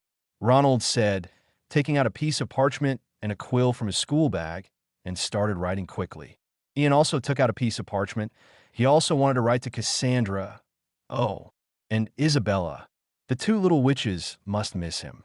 Alas, the charm is too big. It's a trouble. Just write a few words. Fred and George held Ronald's arms on the left and right. You don't mind the wait, but Errol can't fly. Yes, it's probably going to go directly to Merlin after delivering this letter. Percy said on the side. Let Themis do it. Ian smiled. After that, he bent his fingers and whistled, summoning his own golden eagle Themis. A few seconds later, a golden light streaked across the sky, and Themis landed accurately on Ian's arm. It raised its head dignifiedly, and its eagle eyes were sharp and energetic. Good girl. Ian took a piece of jerky from the table. Themis rubbed Ian with its head, then lowered its head and ate the jerky in Ian's hand. Wow, the twins exclaimed, and then turned to look at Ronald. Look at Themis, then look at your Errol. They are both birds. Why is there such a big difference? Themis is a golden eagle. Errol. Hermione looked at the sickly owl, hesitated, and said, Errol is an old owl. They are different species. Thank you for your explanation. Hermione. Ronald rolled his eyes and tied the letter carefully to Themis's leg. But I think they both know this. Ian also tied the other two letters to Themis's legs and then patted its head. Good Themis, go. Themis raised its head and uttered a crisp cry, then flapped its wings and flew into the sky. In just a few seconds, it disappeared from everyone's sight. It's so cool. Ronald looked at the direction where Themis disappeared with envy. I also want a golden eagle. Please give me flowers. Zero stop dreaming. Golden eagles are birds of prey. They are expensive and dangerous. You can't afford them. Fred and George mercilessly broke Ronald's fantasy. Ronald murmured a few times, What's wrong with me fantasizing? Fred ignored his brother and raised his eyebrows at Ian and Harry. Do you want to practice Quidditch? School is about to start. We have to practice. I'm from Slytherin. You invited me. Aren't you afraid that the Quidditch Cup will belong to us Slytherin again? Hearing this, Ian immediately looked at Fred with a smile. Huh. Although I admit that you are very strong, we have Harry, the best seeker. George patted Ian on the shoulder. As long as our chasers don't cause trouble this time, the Quidditch Cup will definitely belong to Gryffindor. Ian stood up. Let's go and practice. Ian and his friends went to a paddock on the hill that belonged to the Weasleys. It was surrounded by trees and would not be seen by the people in the village below. They could practice Quidditch there, as long as they flew too high. But they couldn't use real Quidditch balls because if they accidentally let them fly over the village, it would be hard to tell. So they just tossed apples to each other. They took turns riding Ian and Harry's Nimbus 2000, which was much better than the Weasley brothers' brooms, and Ronald's shooting star was often left behind by butterflies. Ian, you're awesome. Hermione looked at Ian, who caught another apple, walked up to him, and wiped his sweat. You two brothers are monsters, right? George looked at Ian and Harry and said helplessly, I feel that apple rarely comes to our hands. Ginny is not bad. I think she is very suitable to be a chaser. Ian glanced at Ginny, who was flying on a broomstick, turned his head, and looked at Fred. Do you still need a chaser in your team? When you were in the 2nd grade, you can give priority to Ginny. Ginny. Fred turned to look at his little sister. Ginny, Ian said you are quite suitable to be a chaser, so when you go to Hogwarts, you can consider joining the Quidditch team as a chaser. Ginny almost fell off her broom when she heard Ian's praise. She steadied herself and looked at Ian shyly. Really? Ian, am I really suitable to be a chaser? Of course, I rarely praise people. Ian smiled and nodded. Believe me, Ginny, I think you will become an excellent chaser. Ginny rode on the broom and landed on the ground. She waved her hands in a panic. I still need to practice more. Well, you need to practice more. Your flying skills are still a little poor now. George looked at Ginny and said seriously, you need to practice more flying skills and exercise your reaction ability so that you can become a qualified chaser. Ian hit George on the back of his head. He was getting more and more comfortable with this action now. Ginny is so young. Stop talking nonsense. Ian glared at George, then turned to look at Ginny. Don't listen to your brother. You're already great. Ginny blushed at Ian's praise. She lowered her head and said in a voice as thin as a mosquito, Thank you, Ian. George covered his head and looked at Ian with his teeth bared. You hit me hard. Harry also flew to Ian on his broomstick. Ginny is good at Quidditch. I think she is also suitable to be a seeker. George, everyone in your family is good at Quidditch. I don't know how Percy is. That's right. Not only Ian and his boys came to practice Quidditch, but also 2 girls, Hermione and Ginny, came with them. However, Hermione came mainly to see Ian.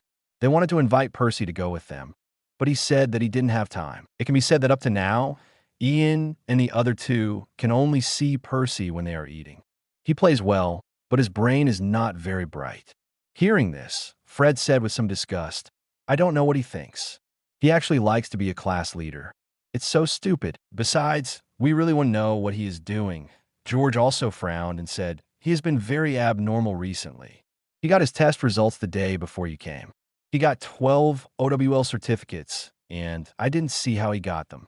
Yes, he used to let me use the Hermes to send letters, but this summer he didn't let me use it at all. He refused to lend it to me, saying that he needed it himself. Ronald also said, I don't know what he is doing. He sent a lot of letters and stayed alone in the room. I don't understand why the prefect badge has to be wiped so many times. Is he in love? Ian just finished speaking when he suddenly realized something. Percy is in love. That's Penelope. Ravenclaw's beautiful prefect Penelope. Ian remembered that there seemed to be such a thing in the original plot, but he didn't remember it clearly. But he remembered that it seemed that during the summer vacation of the 6th grade, Percy and Penelope were in love. Who wouldn't like a beautiful older sister? She's only 4 years older, not 40 years older. Ian thought of Penelope's hot body and gritted his teeth secretly. He had forgotten about it. Otherwise, be a thief for once. Chapter 98 flew powder and Nocturne Alley. After hearing Ian's words, Fred and George looked at each other and then looked at Ronald. Ronald, I think Ian may be telling the truth. Percy may really be in love. Ronald heard this, and his eyes widened immediately. Percy is in love? With whom? He actually fell in love? And who would like him? How can you talk like that, Ronald? Hermione heard this and immediately glared at Ronald. Why can't Percy fall in love? I think he's a good person. Only you think he is good. Hermione, only you and him have common topics. Who makes you both good students? Ronald pouted, then turned to look at Ian. Even Ian doesn't like Percy very much. Hey, why are you suddenly talking about me? Ian heard this and immediately rolled his eyes. Don't talk nonsense, Ronald. But you really don't like Percy very much. Ronald looked at Ian and said seriously. Ian was speechless after hearing this. He really didn't like Percy that much, but he didn't hate him. It was just that their personalities and ideas were somewhat incompatible, so he didn't communicate with Percy much. However, no matter how much he disliked Percy, he wouldn't say anything bad about Percy at this time. After all, Percy was also a member of the Weasley family. Okay, let's stop talking about this. Let's talk about Percy's love life. Fred looked at Ian and the others and said with a gossipy look on his face, "Who do you think Percy is dating? Why think about this? You'll know after school starts." Ian looked at Fred and said helplessly, "You should practice Quidditch now. Otherwise, you won't be defeated by the other two colleges before we Slytherin when you go to Hogwarts." Hey, Ian, how can you say that to me? Fred heard this and immediately yelled with some dissatisfaction. With my skills, how could I lose? Cedric from Hufflepuff is also very strong. If Gryffindor doesn't work hard and seriously, it's possible that he will lose. Ian looked at Fred and said seriously, "So you should practice well. Don't ask so many questions. When I'm done being a thief, you'll know who Percy originally crushed." "Okay, then I'll show you the strength of our Gryffindor," Fred said, and rushed out on his broom. Ian looked at Fred's back, smiled, and shook his head, then practiced for a while. As he said that, he also flew out on his broom. In the following time, Ian and his friends kept practicing Quidditch until the sun went down. The next day, Mrs. Weasley woke Ian and his friends up early in the morning. Each of them hurriedly ate 5 or 6 bacon sandwiches and then put on their coats. Mrs. Weasley picked up a flower pot from the kitchen mantel and looked inside. "Not much, Arthur," she sighed. "I have to buy some today." "Okay, guess first. Ian, Harry, who will go first?" Harry raised his hand. "I'll go first, Aunt Weasley." "Okay, Harry, you can give Ian and Hermione a sample first," Mrs. Weasley said, and handed the flower pot to him. Harry scratched his head awkwardly. But, how to use this? You have never used Fleur powder?" Mrs. Weasley asked in surprise. "Never used it, Mr. Weasley asked curiously. "Then how did you go to Diagon Alley to buy school supplies?" "It was Hagrid. Hagrid picked me up," Harry said. "Then he should teach you how to use Fleur powder," Mr. Weasley said, handing the flower pot to Fred. "This is very important. You can't not even use Fleur powder. Otherwise, when you graduate from Hogwarts, you can't always ask Hagrid to pick you up to Diagon Alley." "He's fine, Dad." Fred winked at Harry. "Harry, watch us do it first." He pinched a handful of shiny powder from the flower pot, walked to the stove, and threw the powder into the flame. With a whoosh, the fire turned green and rose higher than Fred. He walked straight into the fire, shouted Diagon Alley for a week, and disappeared in the blink of an eye. "You have to throw the powder," Mr. Weasley said to Harry, "into the flame, and then say where you are going." "You must speak clearly, child," Mrs. Weasley said to Harry, and George also put his hand into the flower pot.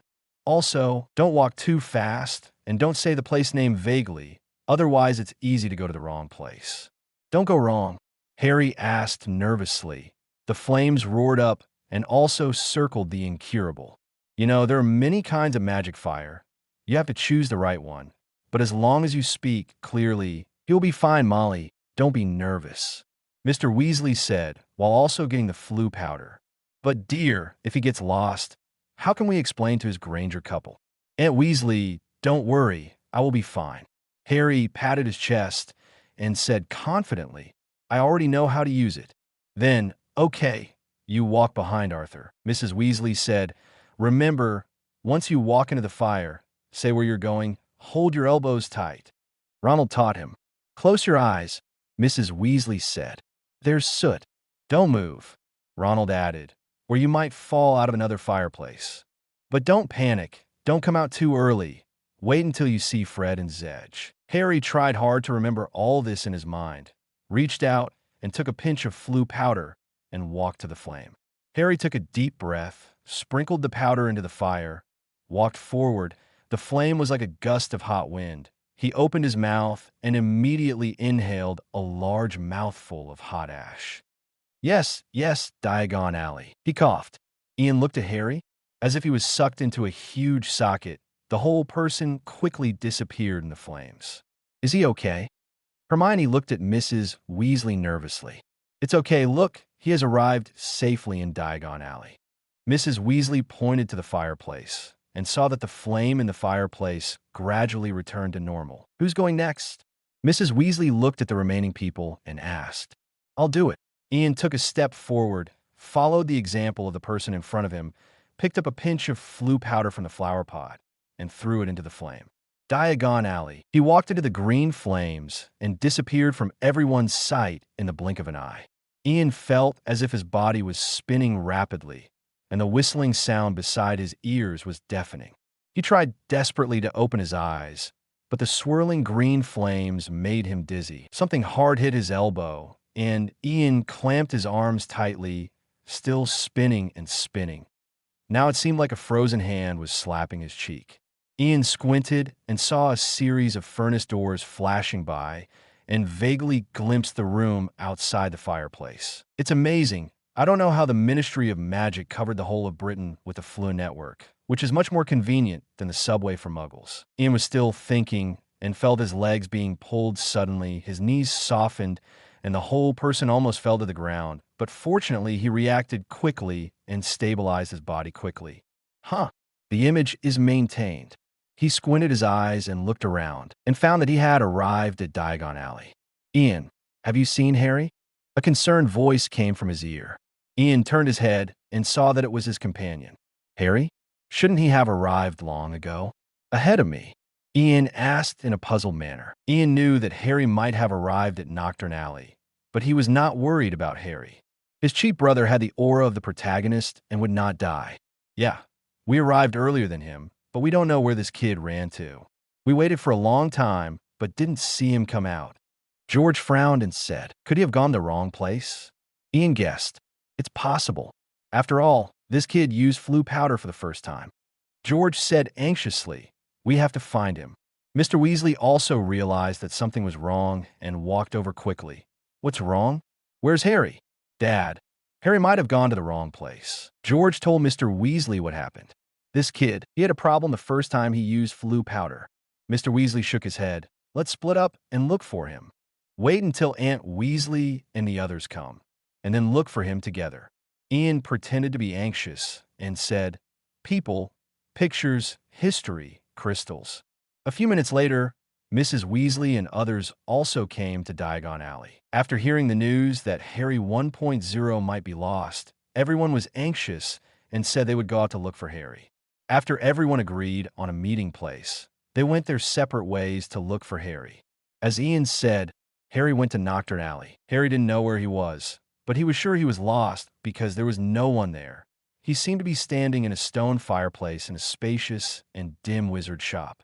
But it seemed that nothing here could be on the shopping list of Hogwarts School. On the mat in a glass box next to it, there was a withered human hand, a stack of blood-stained cards, and a glass eyeball that was motionless. Ferocious masks glared down from the walls. Various human bones were placed on the counters, and rusty, sharp-toothed instruments hung from the ceiling. Worse still, Harry could see that the dark and narrow alley outside the dusty shop window was definitely not Diagon Alley. Just as Harry was about to leave, he saw two figures outside the window, walking towards the store. It was Draco and his father Lucius. Harry was delighted and was about to rush out to seek their help when he suddenly remembered what Ian and his friend said at the birthday party that day. Draco was a friend, not his father. Chapter 99. Borgin and Burks and the Malfoys. Harry quickly looked around and saw a large black cabinet on the left. He slipped in and closed the door, leaving only a small gap. A few seconds later, the bell in the store rang, and the two Malfoys walked into the store. This was not the first time Harry had seen Lucius. He had seen him at the King's Cross platform at the end of the semester. The same pale, pointed face as Draco, the same cold gray eyes, and the light golden hair floating behind his head. Lucius walked through the store, looked at the items on display lazily, rang the bell on the counter, and then turned to his son and said, "Don't touch anything, Draco." Draco was about to reach out to touch the glass eyeball and curled his lips. "Dad, I thought you were going to buy me a gift. I told you that you won't get anything here. I just bought you the Nimbus 2001. Don't even think about buying anything else." Lucius saw the dissatisfaction on Draco's face and said, "My friend Hermione is having a birthday, and I want to buy her a present too." Draco muttered, "Oh, that muggle wizard? Little Potter's girlfriend." Lucius frowned slightly. "Hey, Dad, don't say that about Hermione." Draco protested. "She's my friend, just like Ian and the others." Lucius glanced at Draco, raised his eyebrows slightly, and said nothing more. Just then, a hunched man with a wretched face appeared behind the counter. He stroked his greasy hair back with his hands. His eyes were cunning, and his voice was hoarse. "Mr. Malfoy, what a rare guest. It's a pleasure to see you again." "It's a great honor, and Master Malfoy, welcome," Mr. Borgin said in a tone as greasy as his hair. "What can I do for you?" "I want to show you what I just bought today. The price is very fair." "I'm not buying anything today, Mr. Borgin. I'm here to sell something." Lucius interrupted Mr. Borgin's sales pitch. "Selling things?" Mr. Borgin's smile faded a little. "You must have heard that the Ministry has stepped up its searches," Lucius said, taking out a roll of parchment from the inside pocket of his clothes and unfolding it to Mr. Borgin. "I have some things at home that may cause me inconvenience. If the Ministry comes..." Mr. Borgin put on a pair of pince-nez and looked down at the list. "I don't think the Ministry will bother you, Doctor." Lucius curled his lips. "It hasn't come yet. Malfoy's name still has some prestige, but the Ministry is getting more and more nosy. It is said that a new Muggle Protection Act is going to be introduced. It must be that sloppy idiot Arthur Weasley who is behind it. He likes Muggles the most." Harry, who was hiding in the cupboard, felt furious. He really wanted to jump out and punch Lucius hard, but he forced himself to continue listening. What about Draco? He didn't care. As long as it didn't affect him making friends and playing with Ian and Harry, he shrugged and said whatever he wanted. "You know, these things are very unlucky and hot yams, Mr. Borgin," Lucius said, rolling up the parchment again. "It's not worth getting into trouble for this. You know, there's some poisons on it that can make it look—" "I understand, sir, of course," Mr. Borgin said, and took the thing and examined it carefully. "Let me see. Can you show me that?" Draco asked, pointing to the withered human hand on the cushion. "Ah, the Hand of Glory," Mr. Borgin shouted, throwing down Lucius's list and running to Draco. "Put a candle on it, and only the person holding it can see the light. It is the best friend of thieves and robbers." "Your son has good eyesight, sir." "I hope my son is better than thieves and robbers, Borgin," Lucius said coldly. Mr. Borgin immediately said, "I'm sorry, Mr. Malfoy. I didn't mean that, but if his grades don't improve," Lucius said in a colder tone, "he might only be able to do those things." "It's not my fault," Draco retorted. "Ian and Hermione have always been at the top of their class. This is a matter of talent, and Harry and Zero, and Weasley didn't do as well as I did." Draco glanced at Lucius's face, swallowed the name Ronald, and changed it to Weasley. Lucius's face twitched violently when he mentioned Harry and Weasley. He glared at Draco. "How dare you say that? What's so glorious about being better than them? A pure-blood traitor?" Lucius shut up. He remembered that he hadn't given Harry an identity that would make him feel relieved. He could only curse angrily. "If you must compare with these two, you might as well compare with Granger, the Muggle. It's like this everywhere," Mr. Borgin said in his slick tone. "Wizard blood is becoming less and less valuable." "I don't think so," Lucius said, his long nostrils flaring and breathing heavily. "Me neither, Doctor." Mr. Borgin bowed deeply.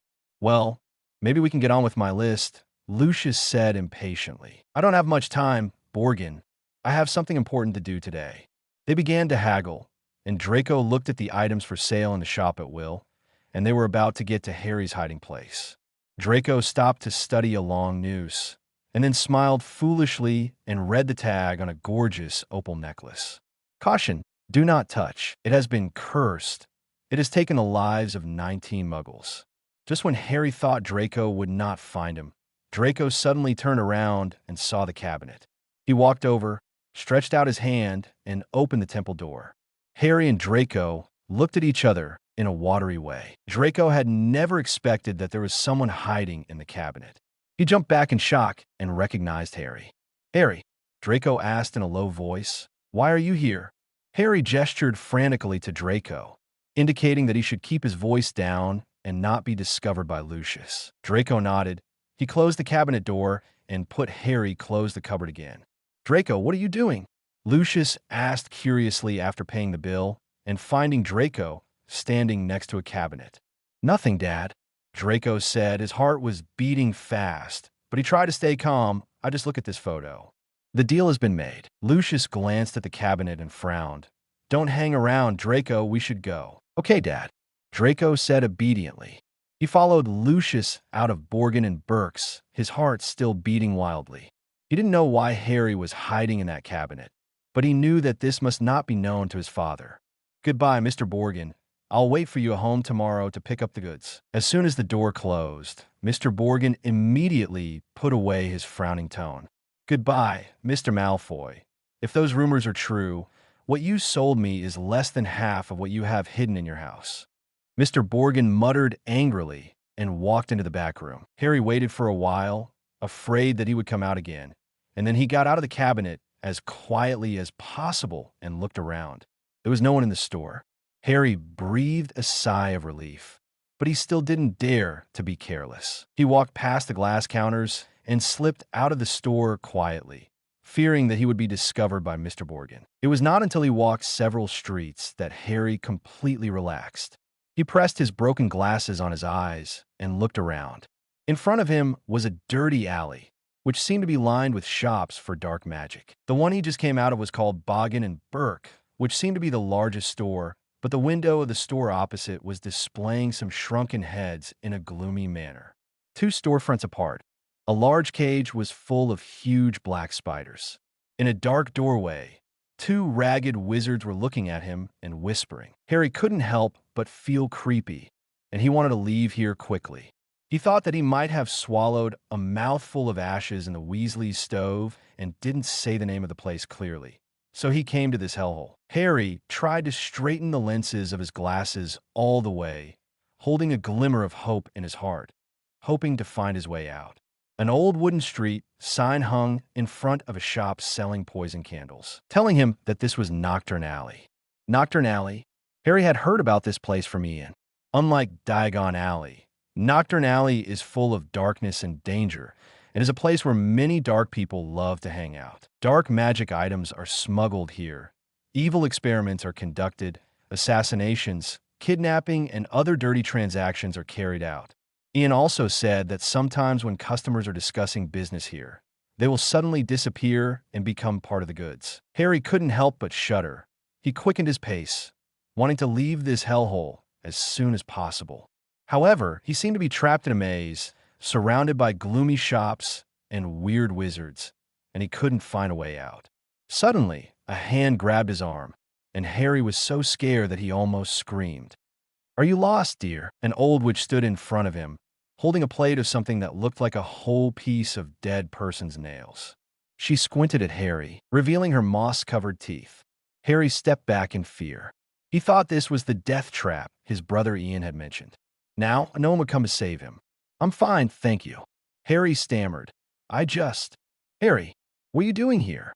Harry's heart began to beat, and he felt that the voice was like a heavenly music. The witch was also startled, and her nails fell on the back of her feet. The old witch cursed something, and Hagrid, our burly gamekeeper, was striding towards the two of them, Good Money Zhao, with beetle-like black eyes shining brightly on his beard. "Hagrid!" Harry was so excited that he almost cried. "I'm lost. Ian and the others are in Diagon Alley." "Floo powder!" Hagrid grabbed Harry's neck and pulled him away from the old witch, and waved his hand to knock the plate out of her hand. Her screams chased them through the winding alleys until they came into the bright sunlight. Harry saw a familiar snow-white marble building in the distance. Gringotts Bank. Great! Hagrid took him directly to Diagon Alley. Harry was completely relieved. He was finally safe. "Merlin bless him. Look at you," Hagrid said gruffly, brushing off the cold dust on Harry's body. He was so heavy-handed that he almost pushed him into a dragon dung bucket outside a pharmacy. Wandering around in Nocturne Alley, don't you know? That's not a good place. Harry, don't let anyone see you there. It's dangerous. I noticed that too. Harry saw Hagrid was going to brush off the dust for him again, and quickly dodged. I told you I was lost. What are you doing there? Harry thought. Ian said that generally dark wizard would go to Nocturne Alley. Hagrid is not a dark wizard. What could he do there? I'm looking for an insecticide that can repel flesh-eating slugs. Hagrid said gruffly. They're almost destroying all the cabbages in the school. Is that so? Harry looked at Hagrid suspiciously. A carnivorous slug eating cabbage? Did it change its menu? Did Hagrid think he was stupid? This must be a lie. Chapter 100 The Rich Potter Brothers. Harry. Harry looked up and saw Ian, Hermione, and Mr. Weasley running down the crowded street. Harry. Mr. Weasley panted and wiped his shiny bald head. We hope you just missed a furnace door. Molly is so anxious. She will be here soon. Although Ian knew that Harry, who was the protagonist, would not be in trouble, he was also anxious. Harry, where did you go? Nocturne Alley. Hagrid said with a straight face. Luckily I was there. When I saw Harry, he was being harassed by an old witch. Great! Fred and George shouted together. That's Nocturne Alley. The adults never let us go there. Ronald said enviously. Hermione said coldly to the three Weasley brothers. What good place that is. You all won't go there. Will these three guys take her Ian to Nocturne Alley one day? That's right. Ian agreed flatteringly. Nocturne Alley is dangerous. We shouldn't always think about taking risks in dangerous places. Right, Hermione? That's right. Hermione looked at Ian with relief. Ian finally understood her painstaking efforts, which was great. She was really afraid that Ian would be led astray by Fred and George one day. Fred and George and Ronald. Don't think we didn't see that you guys also looked longing for Nocturne Alley. Ian looked at the sky, the ground, and Hermione, but didn't look at the three Weasley brothers. What are you looking at? You don't have a partner. How can I be the same as you three single dogs? While they were talking, Mrs. Weasley ran over here in a hurry, her handbag swinging violently. Ginny pulled Mrs. Weasley's other hand and followed with difficulty. Oh, Harry-o, dear, you can go anywhere. She took out a coat brush from her bag breathlessly and began to sweep the cold dust that Hagrid had not brushed off Harry's body. Ian looked at Harry, who was holding his breath to avoid inhaling the cold dust, and his mouth twitched. Have they ever thought that they are wizards? Are the wands in their hands useless sticks? Clean and repair quickly. Ian pointed his wand at Harry. The next second, Harry's body became clean as before, and his eyes were repaired like new. Harry took off his glasses and looked at them, and gave Ian a thumbs up. Seeing that Harry was fine, Hagrid was ready to leave. I have to go. Goodbye, Tying. Hagrid, I haven't thanked you yet, Hagrid. Thanks to you for finding him in Nocturne Alley. Mrs. Weasley held Hagrid's big hand tightly with both hands. I really don't know how to thank you. One Molly, don't be silly, this is what I should do. Hagrid grinned. Okay, see you at Hogwarts. He walked away with big strides, taller than everyone on the street by a head and a shoulder. Let's go, kids. Let's go to Gringotts to get the money first, Mr. Weasley said, and walked towards Gringotts with a group of little wizards. Ian lagged behind 2 steps and walked side by side with Harry. Seriously, Harry, what does Nocturne Alley look like? Ian hadn't really seen what Nocturne Alley looked like yet, and he didn't really value his life. He thought that after he finished studying with Tom in the diary this semester, he would go to Nocturne Alley for a stroll. Harry described Nocturne Alley to Ian, and then lowered his voice and said, I don't think Hagrid is telling the truth. When did the carnivorous slugs eat cabbage? What do you think he was doing in Nocturne Alley? He must have gone to buy some small animals that violated the Ministry of Magic regulations. Ian shrugged. You know, Hagrid just has that hobby. Hermione listened to the conversation between the two with her ears perked up. When she heard this, she rolled her eyes. Thank God, there is no Philosopher's Stone this semester, and Hagrid will not raise a dragon again. Ian nodded in agreement. That's right, I don't want to go through the first grade again. Boring game of passing levels. Playing house with Harry and other teachers. Harry also nodded in agreement. He didn't want to go through what happened in their first year again. Gringotts is run by goblins. The door of the bank is made of bronze, and there are some words engraved on the door to remind people who have ulterior motives against Gringotts. Entering the bank. The narrow porch is flanked by tall bronze doors. Mr. Weasley took them along the porch, telling them that Gringotts is the safest place in the world, except Hogwarts. Hey, guess who I saw in Borgin and Burke's? When stepping onto the steps of Gringotts, Harry raised his eyebrows at his friends, Draco and his father, Lucius Malfoy. Ian and other little wizards haven't spoken yet, Mr. Weasley heard the name Lucius Malfoy and seemed to be triggered. Did Lucius Malfoy buy anything? Mr. Weasley asked vigilantly behind them. No, he went to sell things. Harry recalled the scene at that time. It's some things from his home. Ah, he's scared, Mr. Weasley said seriously and satisfied. Oh, to be honest, I really want to catch evidence of Lucius Malfoy. Mrs. Weasley glared at Mr. Weasley and warned him not to say such things in front of the children. Mr. Weasley stopped talking immediately. He took his wife and children through the second silver door and entered the marble-covered hall of Gringotts Bank. Hundreds of goblins sat on rows of high stools and registered accounts in the copper cubicles. Inside the bank, the Grangers had been waiting for a long time. Mom and Dad, I miss you so much. Hermione saw the Grangers. Her eyes lit up, and she ran over with Ian. Harry looked at his brother and future brother-in-law helplessly and trotted after them. Ian hadn't seen the Grangers for a long time and immediately smiled brightly and followed Hermione obediently to call people Uncle Granger, Aunt Granger. Uncle Granger, Aunt Granger. Harry followed suit. Children, I miss you too.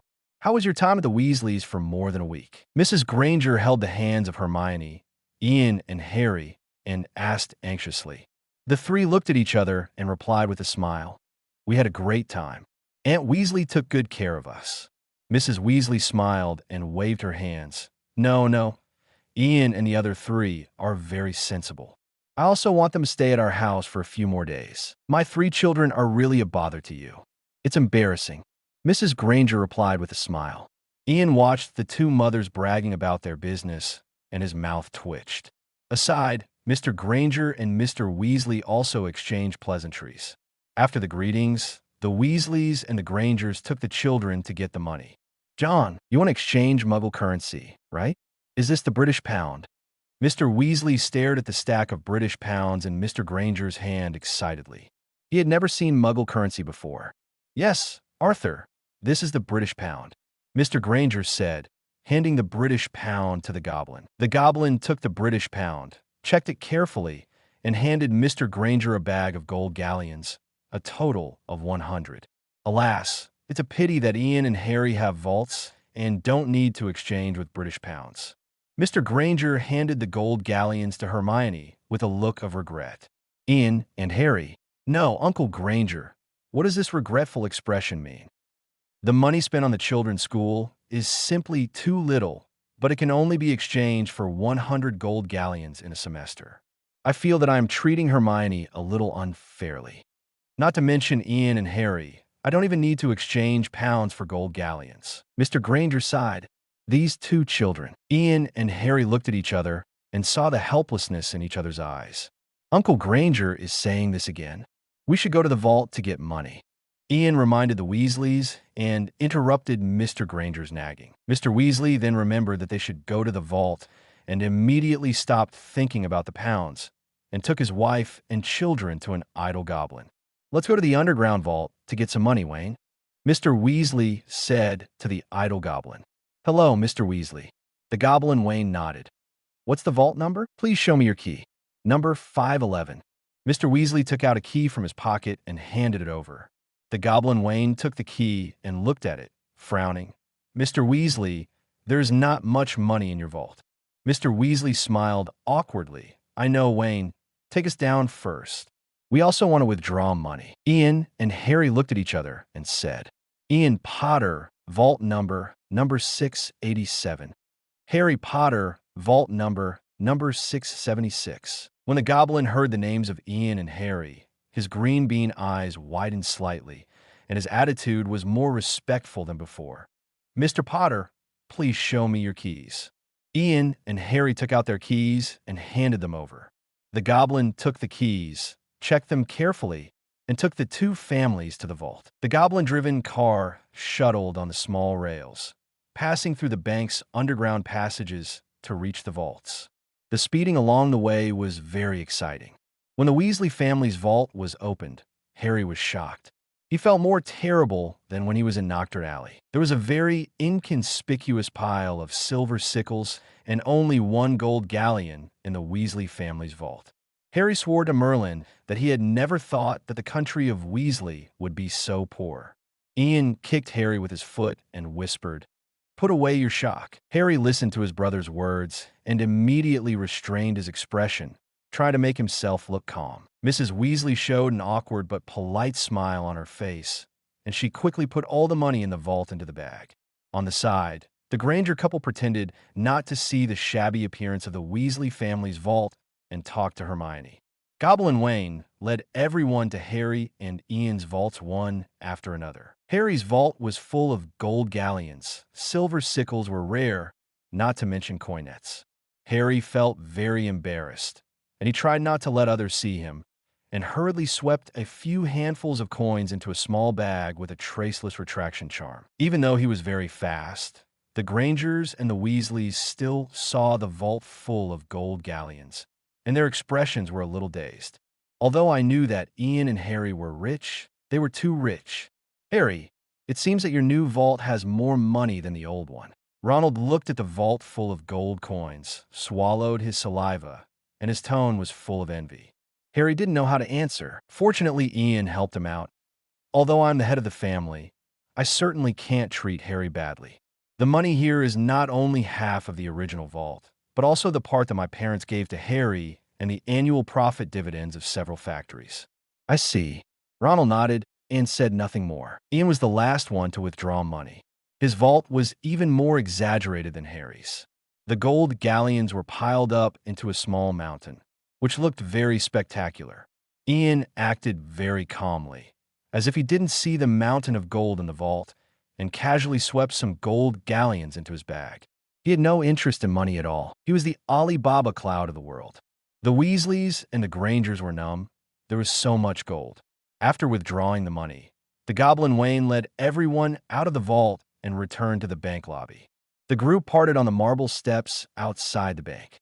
Percy muttered about buying a new quill pen, and Fred and George saw their friend Lee Jordan from Hogwarts. Mr. Weasley insisted on taking the Grangers to the Leaky Cauldron for a drink.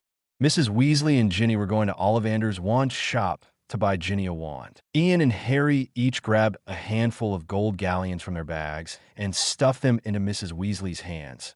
"Aunt Weasley, we agreed that Ginny's books and other things will be paid for by both of us. Please don't refuse." Mrs. Weasley wanted to refuse, but she had to accept it when she remembered that she had promised yesterday. "Ian, Harry, thank you. This is enough." Mrs. Weasley only took 22. She said that this was enough to pay for the books and other things. She would not accept more.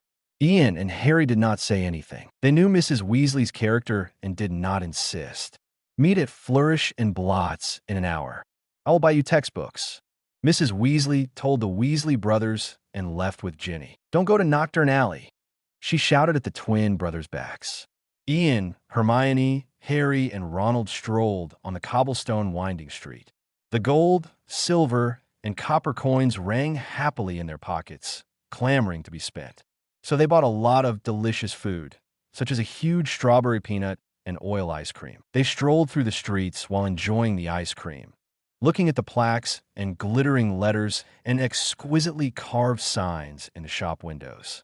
They walked past the shrinking potions, automatic inkjet quills, and memory balls displayed in the pharmacist's window, and passed by barrels of crucibles, owls, cats, toads, and cattails.